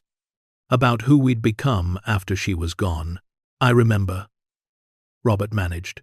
We promised her, Margaret said. We held her hands, and we promised. And we've kept that promise, Robert. Through all the bills and the stress and the fear. We didn't become bitter. We didn't become people who cut corners or blamed the world or stopped caring about doing what's right. We stayed who we were, teachers who believed in integrity and kindness and doing the hard thing when it mattered. She reached for his hand in the darkness. If we take something from that vault, even one painting, we break that promise. We become different people. People who see a tragedy, Victor losing his daughter, and decide to profit from it. And I don't think I could live with myself. I don't think you could either, not really. Robert was crying now, his shoulders shaking. I'm so scared, he admitted. I'm 71 years old, and I'm terrified we're going to end up homeless or dependent on charity or dying in some state-run facility where nobody remembers our names. I'm scared that we did everything right, taught for decades, paid our taxes, raised a good daughter, paid her medical bills, and we're still going to end up with nothing. I'm scared too, Margaret said. But taking something from that vault won't fix our fear. It will just add guilt to it. We'd have money, but we'd lose ourselves. They held each other in the cold darkness, two elderly people weighing their survival against their souls. Finally, Robert pulled back and wiped his eyes. You're right. You're absolutely right. We don't take anything. We report everything. We do what Victor asked because it's the right thing to do, regardless of how it affects us. We'll survive, Margaret said, with more confidence than she felt. We always have. We always have. The next morning brought something they hadn't dared hope for: silence. The wind had stopped completely. When Robert pulled back a loose board from one of the windows, sunlight poured in, bright and blinding and beautiful. The storm had passed. They ventured outside carefully, shocked by what they saw. Snow had piled in drifts that reached 15, 20 feet in some places. Their car, wherever it was on the road below, would be completely buried. But the sun was shining. The sky was that impossible blue that only exists at high altitude after storms, and the temperature had risen to a merely brutal -12 degrees Celsius. Someone will come looking, Robert said, squinting in the bright light. With weather this clear, rescue operations will start. We just need to be visible. They used pieces of bright fabric from inside the lodge to create a signal on the snow near the building, SOS in letters 20 feet high. Then they went back inside to wait and to explore more. Margaret found herself drawn back to the library, back to the secret passage, back to Victor's desk in the vault. The journal Robert had read from yesterday was just the first of many. She found a whole shelf of leather-bound books, each one dated, each one filled with Victor's neat handwriting chronicling his life. She pulled out the volume from 1977 through 79 and began to read. What she found broke her heart. Victor had been destroyed by Katya's death. Entry after entry documented his spiral into depression, his divorce from Elena, his complete withdrawal from society. He stopped going to auctions. He stopped buying art. He couldn't look at his collection anymore because every piece reminded him of what he'd chosen over his daughter, beauty over life, possessions over presence. But then, starting in late 78, the entries changed. Victor began writing letters, not to send, but to sort through his thoughts. Letters to Katya, telling her everything he should have said when she was alive. Letters to Elena, apologizing for failures he could never undo. And letters to the future, to whoever might find his collection. Margaret read one such letter aloud to Robert, her voice trembling. To whoever discovers this collection, I have spent the past year trying to understand why I am still alive, when my daughter is not. I have looked for purpose in a life that feels purposeless, for meaning in suffering that seems meaningless, and I have reached a conclusion. I cannot undo my failures. I cannot bring Katya back. I cannot restore my marriage or reclaim the years I wasted chasing things instead of cherishing people. But I can ensure that my mistakes serve a purpose.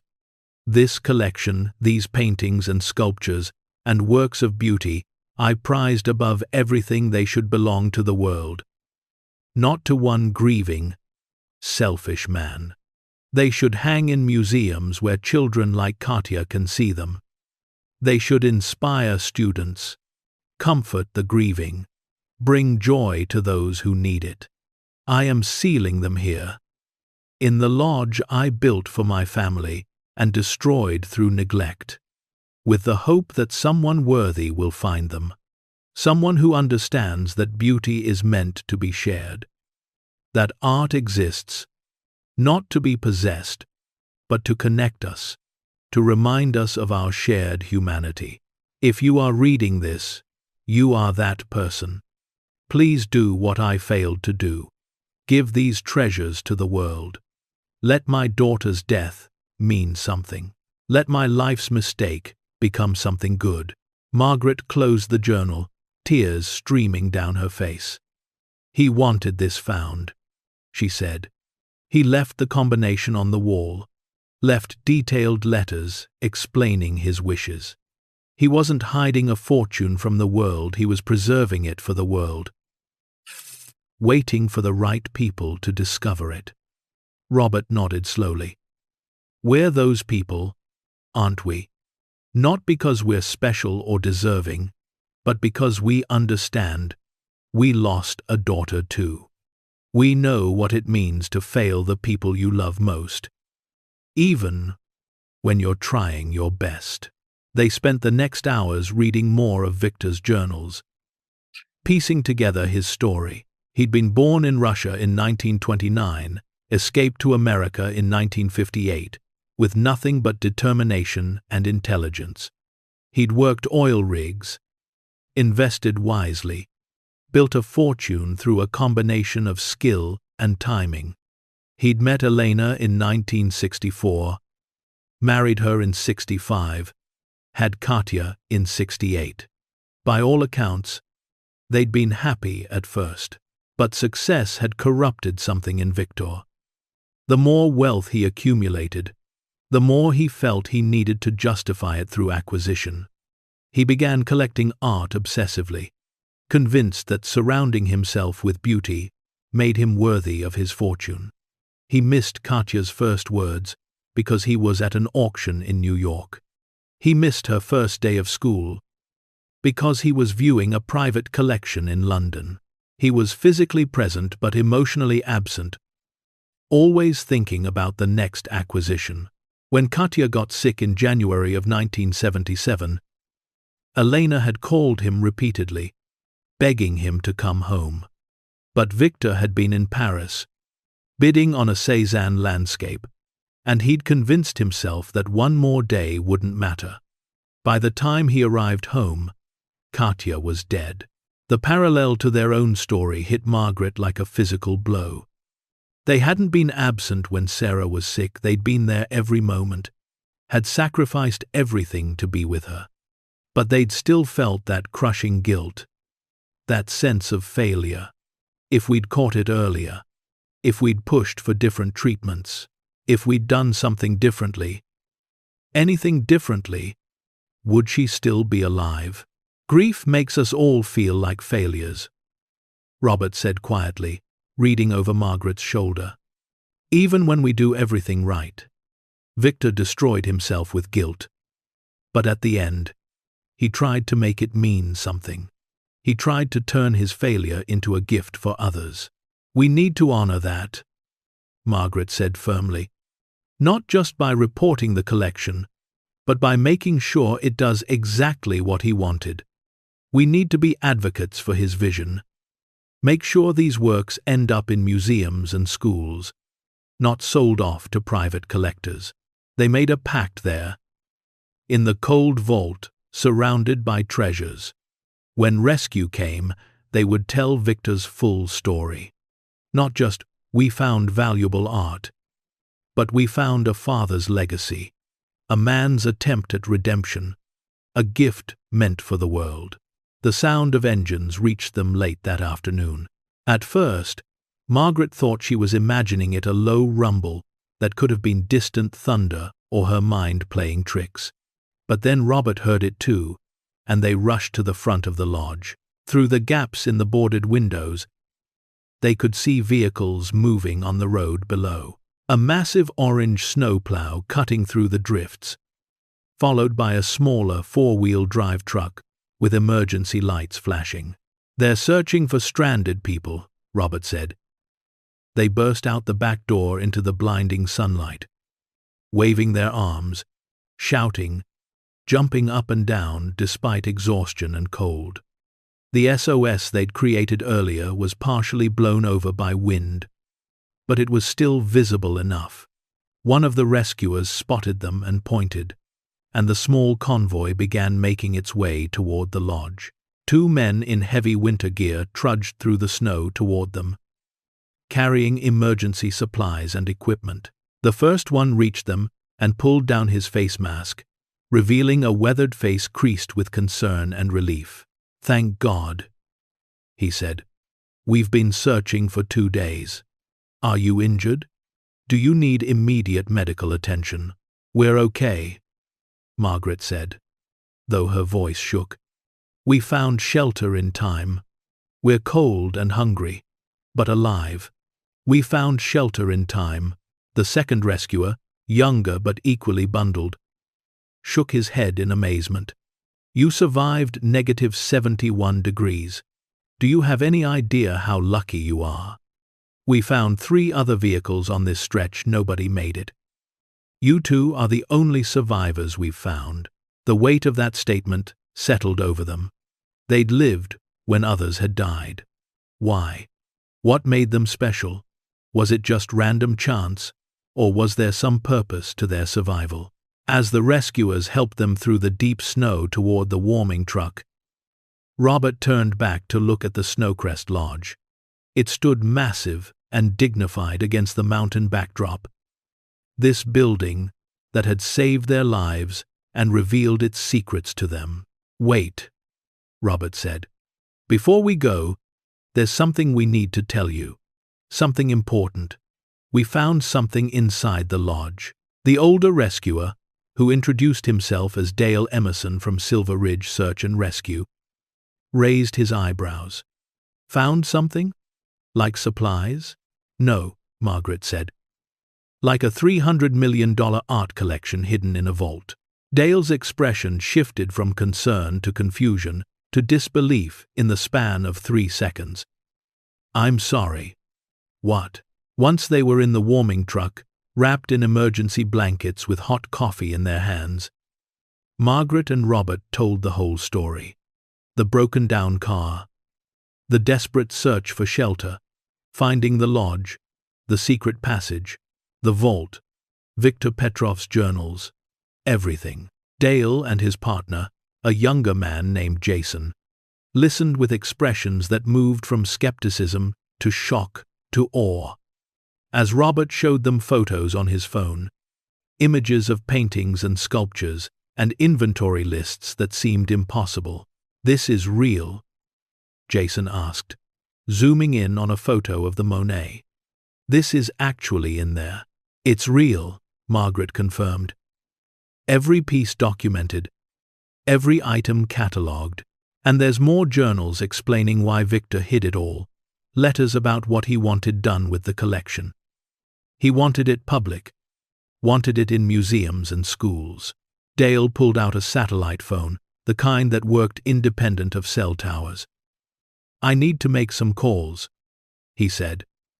"This is way beyond a simple rescue operation. If what you're saying is true, we're talking about one of the largest art discoveries in decades, maybe ever." Over the next hour, as they slowly made their way down the mountain in the warming truck, Dale made a series of calls. first to the Silver Ridge Sheriff, then to the Colorado State Police, then at the sheriff's insistence to the FBI office in Denver. Each conversation became more intense, more urgent. By the time they reached Silver Ridge, a crowd had gathered. Word had spread with impossible speed through the small mountain community of about 3,000 souls. 2 elderly people had survived impossible cold and found an impossible treasure. It was the kind of story that demanded to be told, retold, embellished. The rescue station, a modest building that doubled as the fire department and emergency response center, had become a hub of activity. Sheriff Tom Woodward, a weathered man who looked like he'd been carved from the same stone as the mountains, met them at the door.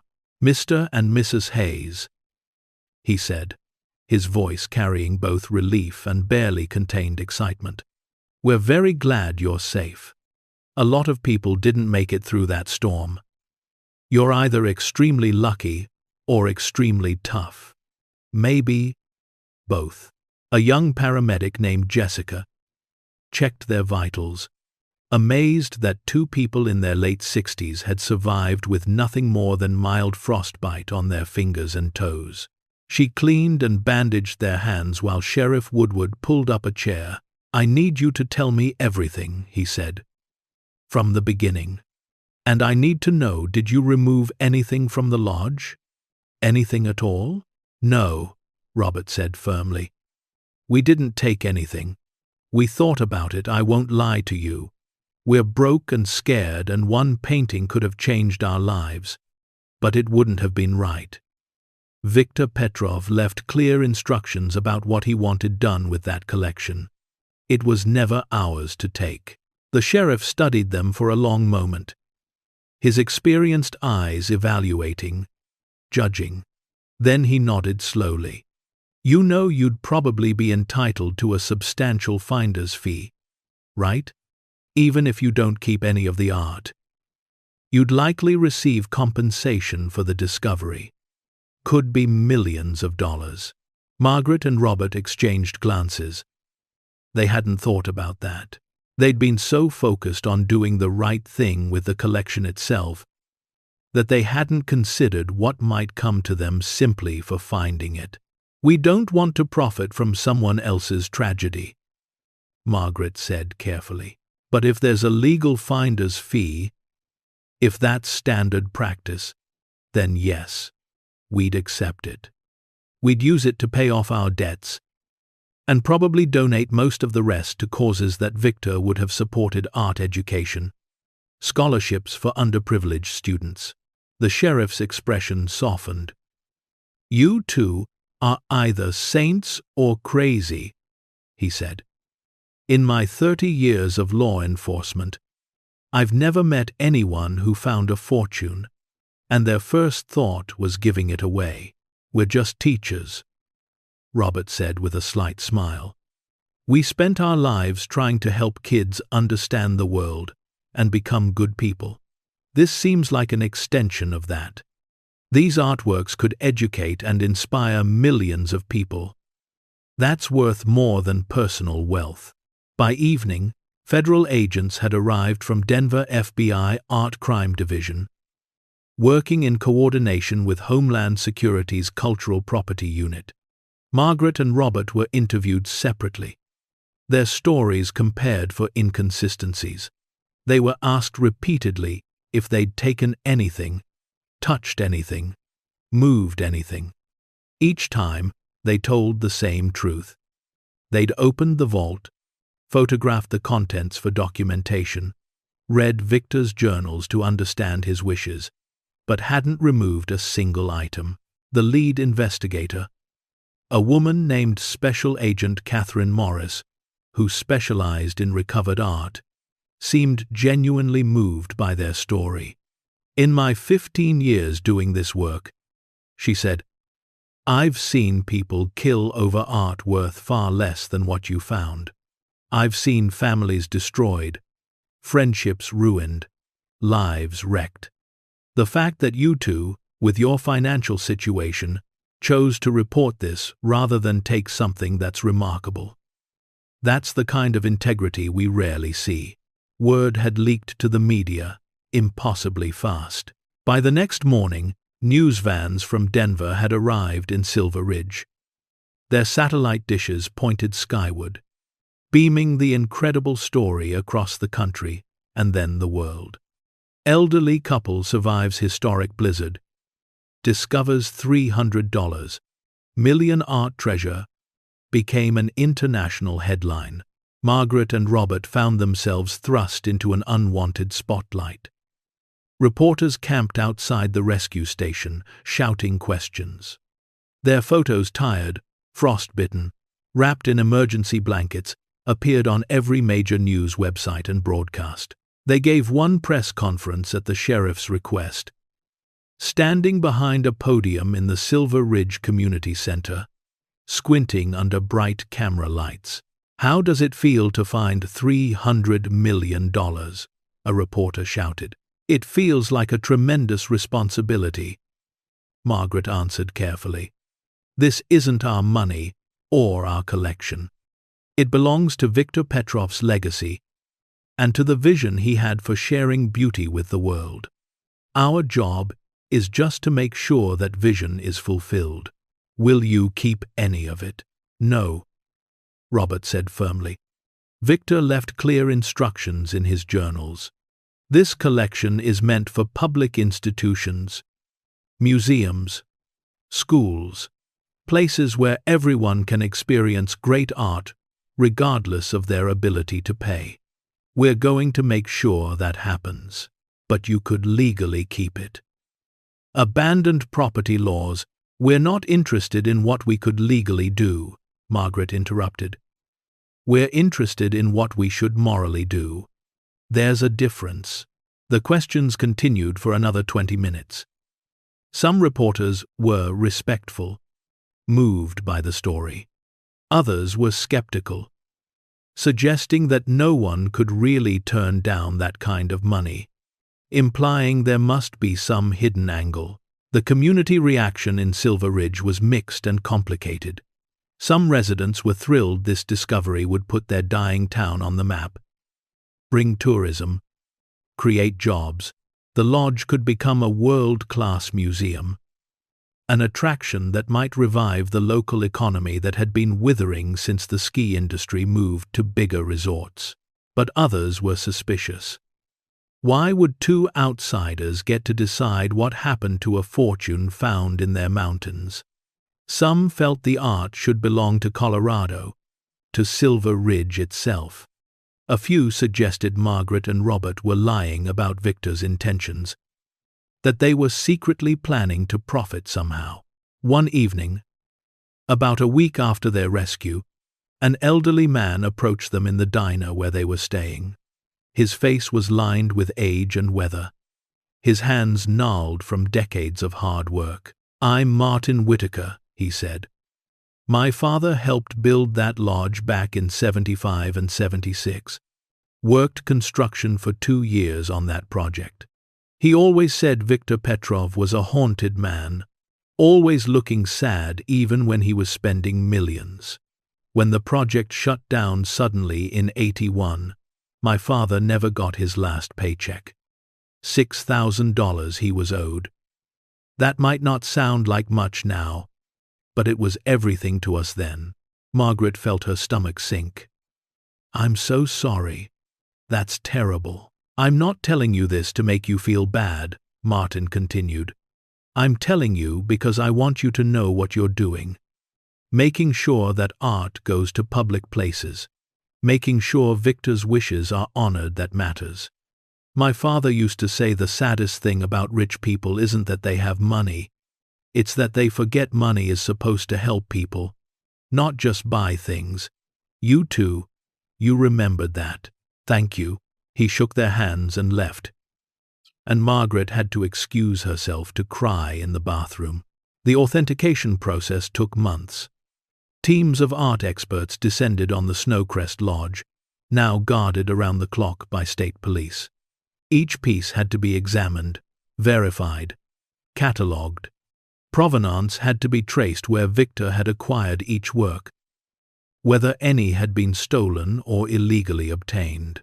Dr. Helen Crane, an art historian from the Denver Museum who specialized in 20th century works, emerged from her first day in the vault looking like she'd seen something holy. "I've spent my entire career studying these artists," she said, her voice shaking. "And I've just spent 6 hours looking at works I never thought I'd see in person. A Monet from his late Giverny period that was considered lost. A Rothko that hasn't been publicly viewed since 1976. A Picasso from his Rose period that's only existed in photographs. This collection is beyond price. It's culturally invaluable." As the experts worked, the appraised value kept climbing. The initial estimate of $300 million was revised upward. Adjusted for inflation from Victor's 1981 valuation, accounting for how the art market had exploded in the intervening decades. Considering the rarity of some pieces, the final number approached $400 million. $400 million that Margaret and Robert had walked away from. News outlets ran think pieces about their decision. Economists calculated how much wealth they'd given up. Psychologists analyzed what kind of people could resist that kind of temptation. Religious leaders held them up as examples of moral clarity. Cynics insisted they must have some secret plan to profit eventually. Through it all, Margaret and Robert stayed in Silver Ridge, living in a modest hotel room provided by the state, while everything was sorted out. They cooperated fully with investigators, answered every question, provided every photo and piece of evidence. They became unlikely celebrities, stopped constantly on the street by people wanting to thank them, or question them, or simply touch them, as if their integrity was contagious. One night, lying in the hotel bed, Robert turned to Margaret in the darkness. "Do you ever regret it?" he asked quietly. "Not taking something. We could be solving all our problems right now, instead of wondering how we'll pay next month's bills when we finally get home." Margaret thought about it honestly before answering. "I regret that we live in a world where good people end up broke, while others have more than they could ever use. I regret that we had to bankrupt ourselves to take care of our dying daughter. I regret a lot of things, but I don't regret our choice with Victor's collection. Not even a little bit." "Me neither," Robert admitted, "and that surprises me. I was so scared, so tempted, but now I feel lighter than I have in years, like we proved something important to ourselves." "We did," Margaret said. "We proved that Sarah was right about us, that we're still good people, that we kept our promise to her." They fell asleep holding hands. Two elderly people, with almost nothing but somehow possessing everything that mattered each other. Their integrity, and the knowledge that they'd done something truly good in a world that desperately needed goodness. Outside their window, Silver Ridge was slowly waking up to a new reality. The abandoned lodge on the mountain wasn't just a forgotten relic anymore. It was about to become a beacon, a destination, a place where Victor Petrov's vision would finally be realized. And it was all because two retired teachers had survived a storm, found a secret, and chosen to do the right thing even when every practical reason suggested they shouldn't. The world was watching. The art world was buzzing. And somewhere, perhaps, Victor and Katya and Sarah were watching too, grateful that finally, after all these years, the right people had come along. People who understood that the greatest treasures can't be kept. They can only be shared. The legal proceedings took 7 months to untangle. 7 months of lawyers and judges, and endless paperwork that made Margaret's head spin. She and Robert had returned to Boulder after 2 weeks in Silver Ridge. back to their small mortgaged house and their quiet life. But the story followed them everywhere. Neighbors they'd barely spoken to in years suddenly wanted to visit. Former students tracked them down through social media, writing letters about how inspired they were. Strangers recognized them in grocery stores and restaurants, stopping them to say thank you for reasons Margaret didn't fully understand. Thank you for what? For not stealing?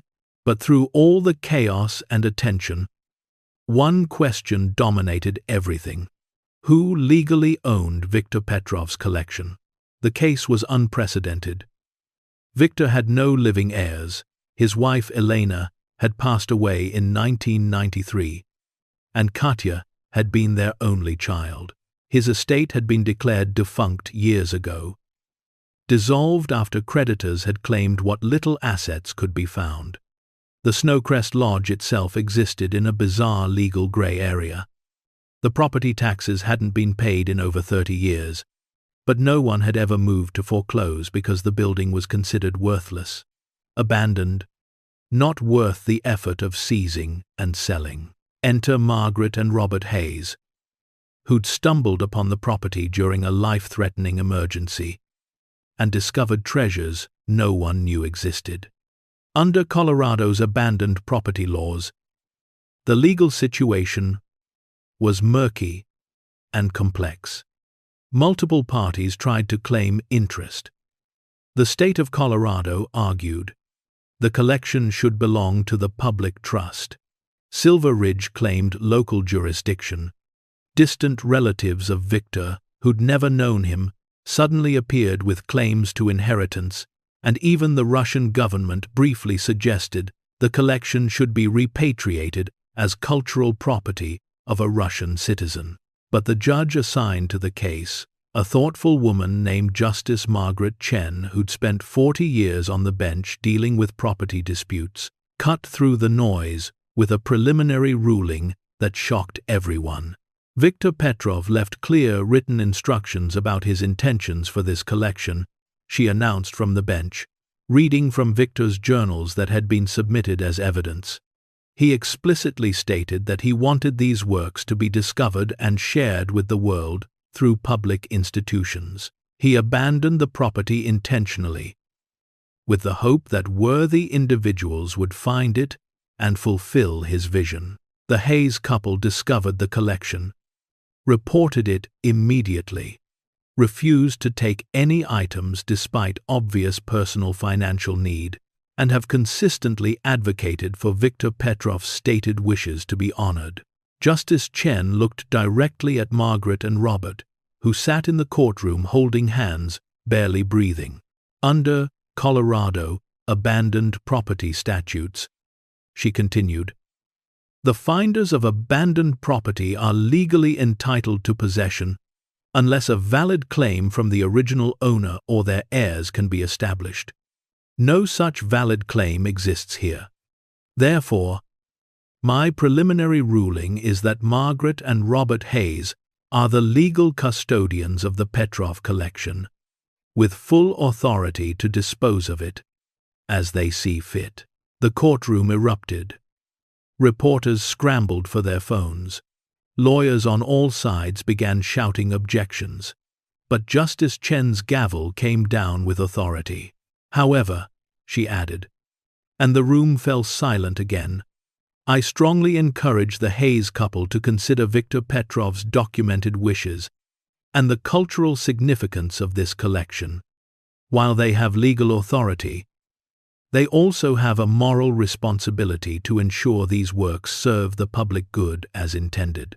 She paused, then added more softly, based on everything I've observed over these months of proceedings, I have complete confidence they will do exactly that. The final ruling came 3 weeks later, after all appeals were heard and dismissed. Margaret and Robert Hayes were the legal owners of a collection valued at $387 million. They could sell it, keep it. The world waited to see what 2 retired teachers would do with an unimaginable fortune. They held a press conference in Denver, arranged by their lawyer David Chen, No relation to the judge, though several reporters made the joke. The room was packed with journalists from around the world. CNN, BBC, Al Jazeera, every major news outlet had sent representatives. This was the story everyone was following.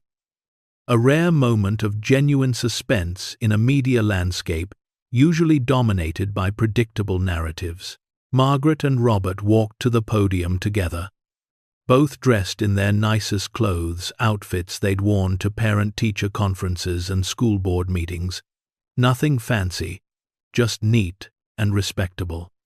Margaret's hands shook as she adjusted the microphone. She'd taught middle school science for 30 years, had spoken in front of thousands of rowdy adolescents, but this terrified her in a way classroom management never had. "Thank you all for coming," she began, her voice stronger than she felt. "Robert and I have spent the last 7 months thinking very carefully about what to do with Viktor Petrov's collection. We've consulted with art experts, museum directors, education foundations, and most importantly, we've reread Viktor's journals many times, trying to understand not just what he wanted, but why he wanted it." She paused, gathering her thoughts. Viktor Petrov was a complicated man who made serious mistakes. He chose possessions over people, acquisition over presence. His daughter died while he was at an auction, and that tragedy defined the rest of his life. But at the end, he tried to make it mean something. He sealed away his collection with the hope that it would eventually serve a greater purpose: education, inspiration, joy, for people who might never otherwise experience great art. Robert leaned toward the microphone. "We're not keeping any of the collection for ourselves. Not a single piece. We're establishing the Viktor and Katya Petrov Foundation, a non-profit organization dedicated to making art accessible to everyone, especially children and underserved communities." The room erupted with questions, but Robert held up his hand. "Please, let us finish. Some pieces from the collection will be donated directly to major museums that agree to display them prominently and offer free admission to students and low-income visitors. Others will be placed on long-term loan to smaller institutions that could never afford works of this caliber. The Snowcrest Lodge itself will be restored and transformed into a cultural center and museum, creating jobs in Silver Ridge and bringing art education to a rural community that's been economically struggling for decades." Margaret took over again.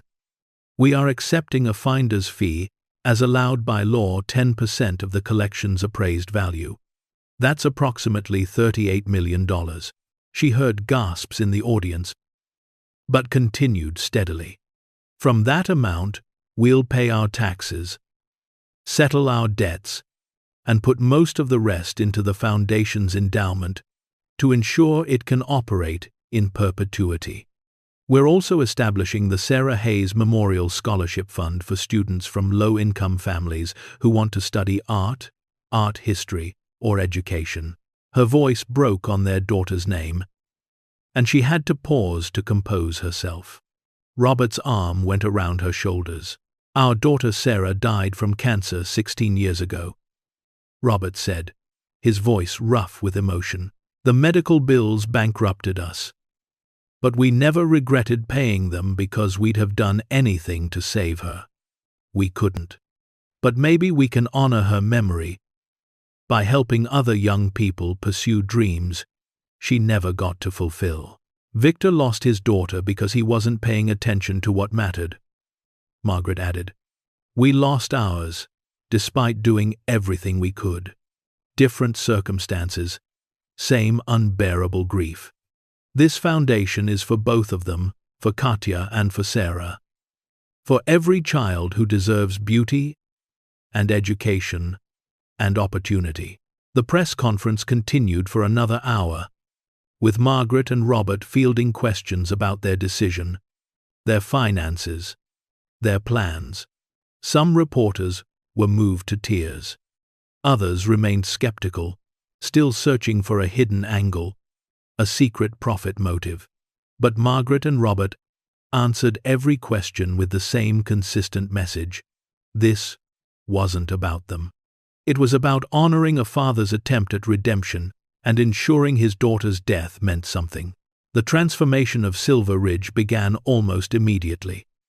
The Snowcrest Lodge, which had sat abandoned and forgotten for 43 years, suddenly became the center of an ambitious restoration project. Architects who specialized in historic preservation drew up plans. Engineers assessed the structure and found it remarkably sound. Victor had built it to last. Construction crews began the delicate work of updating systems while preserving the building's historic character. The vault itself would remain as part of the museum experience, telling Victor's story. His journals would be displayed behind protective glass, allowing visitors to read his words, to understand his journey from immigrant to mogul, to grief-stricken father trying to make amends. The combination lock would stay on the wall with its haunting inscription, "When innocence was lost, when everything changed." Margaret and Robert visited the construction site regularly, watching their vision take physical form. They worked closely with museum directors and curators, making decisions about which pieces would stay at Snowcrest and which would travel to partner institutions.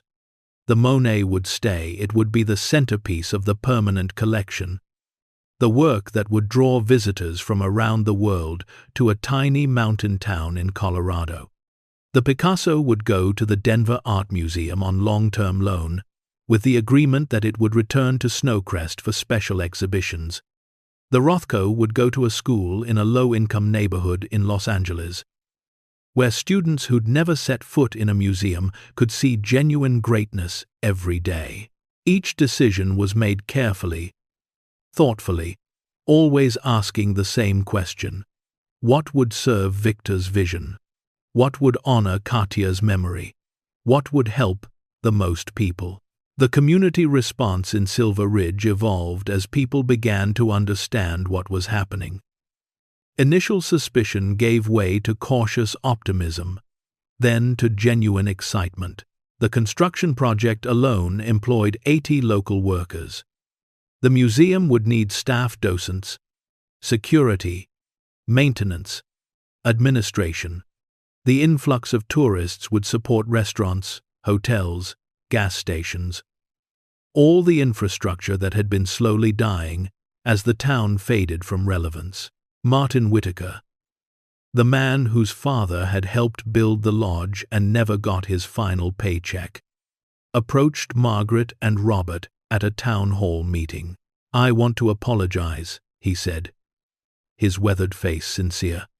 "When I first heard about outsiders getting to decide what happened to all that art, I was angry. Felt like Silver Ridge was getting robbed again. But watching what you're doing, seeing how you're transforming this town while honoring Victor's wishes, I was wrong.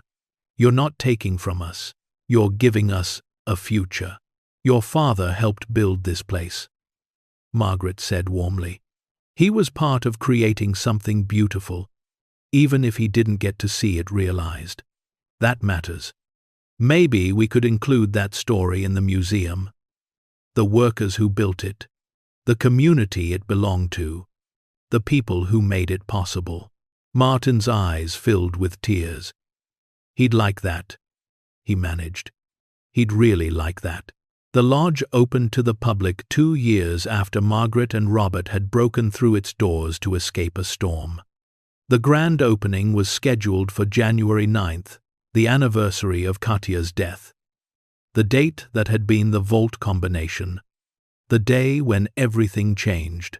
Over 5,000 people attended, far too many for the lodge to accommodate. Overflow crowds watched on screens set up across the grounds, bundled in winter coats under a clear blue sky. The contrast to the day Margaret and Robert had first arrived, the blizzard, the impossible cold, the desperate fight for survival, couldn't have been more stark. Dr. Helen Crane, the art historian who'd first authenticated the collection, gave the opening speech. Viktor Petrov spent his life collecting beauty, she said, her voice carrying across the crowd through speakers. But he made a tragic mistake that countless people make. He confused ownership with appreciation, possession with love. He surrounded himself with masterpieces, but lost sight of the greatest masterpiece of all: his daughter, his family, his human connections. She paused, looking at the restored lodge gleaming in the winter sun. But Viktor tried to make it right. He sealed away his collection with hope, hope that worthy people would find it and share it with the world. And because of two remarkable individuals, Margaret and Robert Hayes, that hope has been fulfilled. Margaret was invited to cut the ribbon. As she held the oversized scissors, she looked at the crowd, families with children, elderly couples, students from schools across Colorado who'd received scholarships to attend, Silver Ridge residents who'd watched their town transform. She thought about how far she and Robert had come from that desperate night in the storm, how their choice to do the right thing had rippled outward in ways they never could have imagined. "This isn't our achievement," she said into the microphone, her voice steady and clear. "This is what happens when people choose principle over profit, when they listen to conscience over convenience. Viktor Petrov started this journey. My husband and I just helped finish it." The scissors cut through the ribbon, and the crowd erupted in applause. Children ran inside, eager to see the paintings they'd heard so much about. Parents followed, cameras ready. Teachers led student groups, already planning lessons around what they were seeing. Margaret and Robert stood back, letting the crowd flow past them, watching people enter the lodge that had saved their lives and revealed its secrets to them. "Sarah would have loved this," Robert said quietly. "She would have insisted on seeing every single painting." Margaret agreed. "And she would have made us read every placard out loud. And she would have been proud of us." "I think she is," Margaret said. "Wherever she is, I think she's proud." The impact of the Snowcrest Cultural Center, as it was officially named, exceeded even the most optimistic projections. In its first year, over 400,000 visitors came to Silver Ridge, a town that had previously seen maybe 3,000 tourists annually. Hotels that had been closed for years reopened. New restaurants launched. A bookstore opened, then a coffee shop, then a small theater company. The economic transformation was dramatic, but the cultural impact was deeper. School groups from across the country made pilgrimages to Snowcrest, many on scholarships provided by the foundation. Children from inner-city neighborhoods who'd never left their zip codes found themselves standing in front of a genuine Monet, seeing with their own eyes the interplay of light and water and color that photographs could never capture. The Sarah Hayes Memorial Scholarship Fund grew beyond anything Margaret and Robert had imagined. In 5 years, it put over 300 students through college. Many of them first-generation college students from families who could never have afforded tuition. They studied art, education, museum curation, conservation fields that had seemed impossibly distant, now suddenly accessible. One scholarship recipient, a young woman named Emma Rodriguez from a small town in New Mexico, became a curator at the Denver Art Museum. She returned to Snowcrest regularly, often bringing groups of students, and she never failed to stop and thank Margaret and Robert. "I was that kid who thought art museums were for other people," Emma said. "Rich people, city people, not someone like me from a town smaller than Silver Ridge." But the Snowcrest Scholarship changed everything. It told me I belonged in those spaces. That art was for me too. You gave me a future I didn't know I could have. These moments, the scholarships, the transformed town, the visitors finding joy in beauty, this was what made the sacrifice worth it. Margaret and Robert could have kept one painting, could have solved their financial struggles in a single transaction. But they would have missed this. The knowledge that their choice had created opportunities for thousands of people, had revived a dying community, had fulfilled a grieving father's final wish. Their own financial situation improved dramatically, though not through art acquisition. The finder's fee after taxes left them with approximately $22 million, an amount that felt absurd after a lifetime of financial struggle.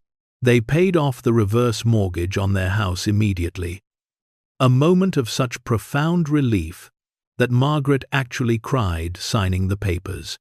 They bought a reliable car to replace the Subaru that had died in the storm. They set up trust funds for their nieces and nephews, but most of the money went into the foundation endowment and into causes they believed in: cancer research, in Sarah's name, education initiatives, disaster relief, small donations to dozens of causes that mattered to them. They continued living in their modest Boulder home, continued shopping at the same grocery store, continued being the same people they'd always been, just without the crushing fear of financial catastrophe that had shadowed their later years. "Money doesn't change you," Robert observed one evening, sitting on their porch watching the sunset. "It just amplifies who you already are. If you were generous, you become more generous. If you were selfish, you become more selfish. We're the same people we've always been. We're lighter though," Margaret said. "Not having to worry about every dollar, not wondering if we'll lose the house that weight is gone. We can breathe now. We can do more than breathe," Robert said. "We can live, really live." For the first time in years, they traveled not extravagantly, but meaningfully. They visited art museums they'd only read about, stood in front of works by the same artists whose pieces they'd found in Victor's vault. They took their nieces and nephews on trips, creating memories, being present in ways that Victor had failed to be with Katya. Every choice they made was informed by what they'd learned: that presence matters more than presence, that time is the only resource you can never get back, that people always matter more than things. On the 5th anniversary of their discovery, Snowcrest held a special celebration. Victor Petrov's story had been featured in documentaries, books, countless articles. He'd become a symbol of redemption, of a man who'd failed but tried to make it right, whose final act of hope had transformed countless lives. But the real story, most people agreed, was about Margaret and Robert Hayes, about two ordinary people who'd made an extraordinary choice, about integrity surviving temptation, about keeping promises to dead daughters and honoring the wishes of dead strangers. The celebration featured a new permanent exhibit, The Finders: How Two Teachers Changed Everything. It chronicled Margaret and Robert's story, their careers in education, Sarah's illness and death, their financial struggles, the storm that stranded them, the discovery of the vault, their decision to report it rather than take anything, the legal battles, the foundation's establishment, the scholarships, the transformation of Silver Ridge. The exhibit included one of Victor's journal entries displayed alongside a letter Margaret had written to Sarah's memory. Victor's entry: "I chose art over my daughter and lost everything that mattered. May whoever finds this choose differently.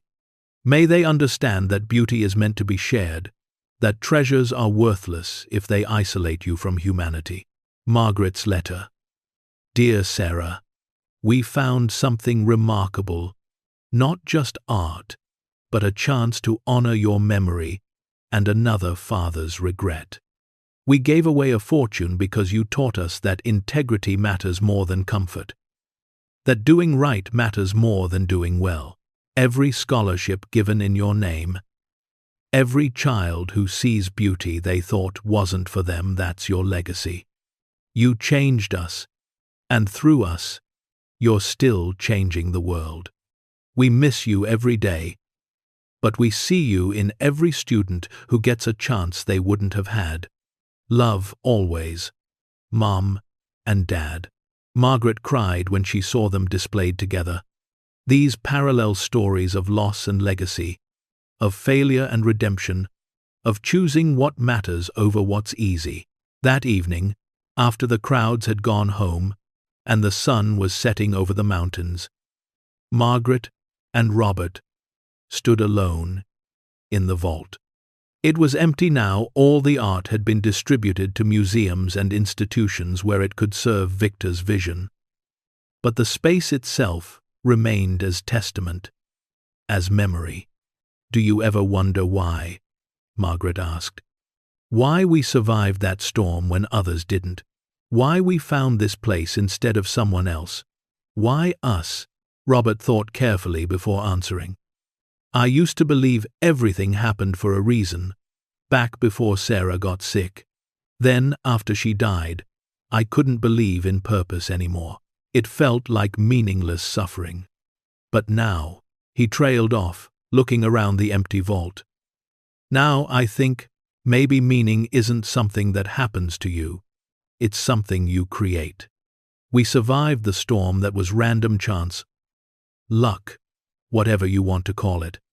But what we did after, that was choice. We created meaning from chaos. We made our survival matter by doing something meaningful with what we found. Victor created meaning too, Margaret added. Not through his success or his collection, but through what he chose to do with his failure. He turned his greatest regret into a gift for the world. And Sarah, Robert said softly. She created meaning even in dying. She made us promise to stay good people, to not let grief destroy who we were. And we kept that promise. They stood in silence for a while, these two elderly people in an empty vault, holding hands as they'd held hands through 47 years of marriage now, through joy and grief and survival and discovery. I'm glad it was us, Margaret finally said. I'm glad we're the ones who found this. Not because we got money or recognition, but because I think we understood. We knew what it meant to lose a child. We knew what it meant to feel like we'd failed. We could honor Victor's story because we'd lived our own version of it. And now, Robert asked, what do we do with the rest of our lives? Margaret smiled. We live them. We're present for our family. We support the foundation. We watch scholarships transform lives. We visit this place and remember that one storm, one terrible night, led to something beautiful. We prove that Sarah was right, that we're still good people, that grief and loss didn't break us, that we can still create meaning and beauty in whatever time we have left. They walked out of the vault together, through the library with its restored books, through the great hall with its massive fireplace, out onto the porch where they'd broken through a door 5 years ago in desperate survival mode. The mountains stood eternal against the darkening sky, the same mountains that had nearly killed them, now peaceful and beautiful in twilight.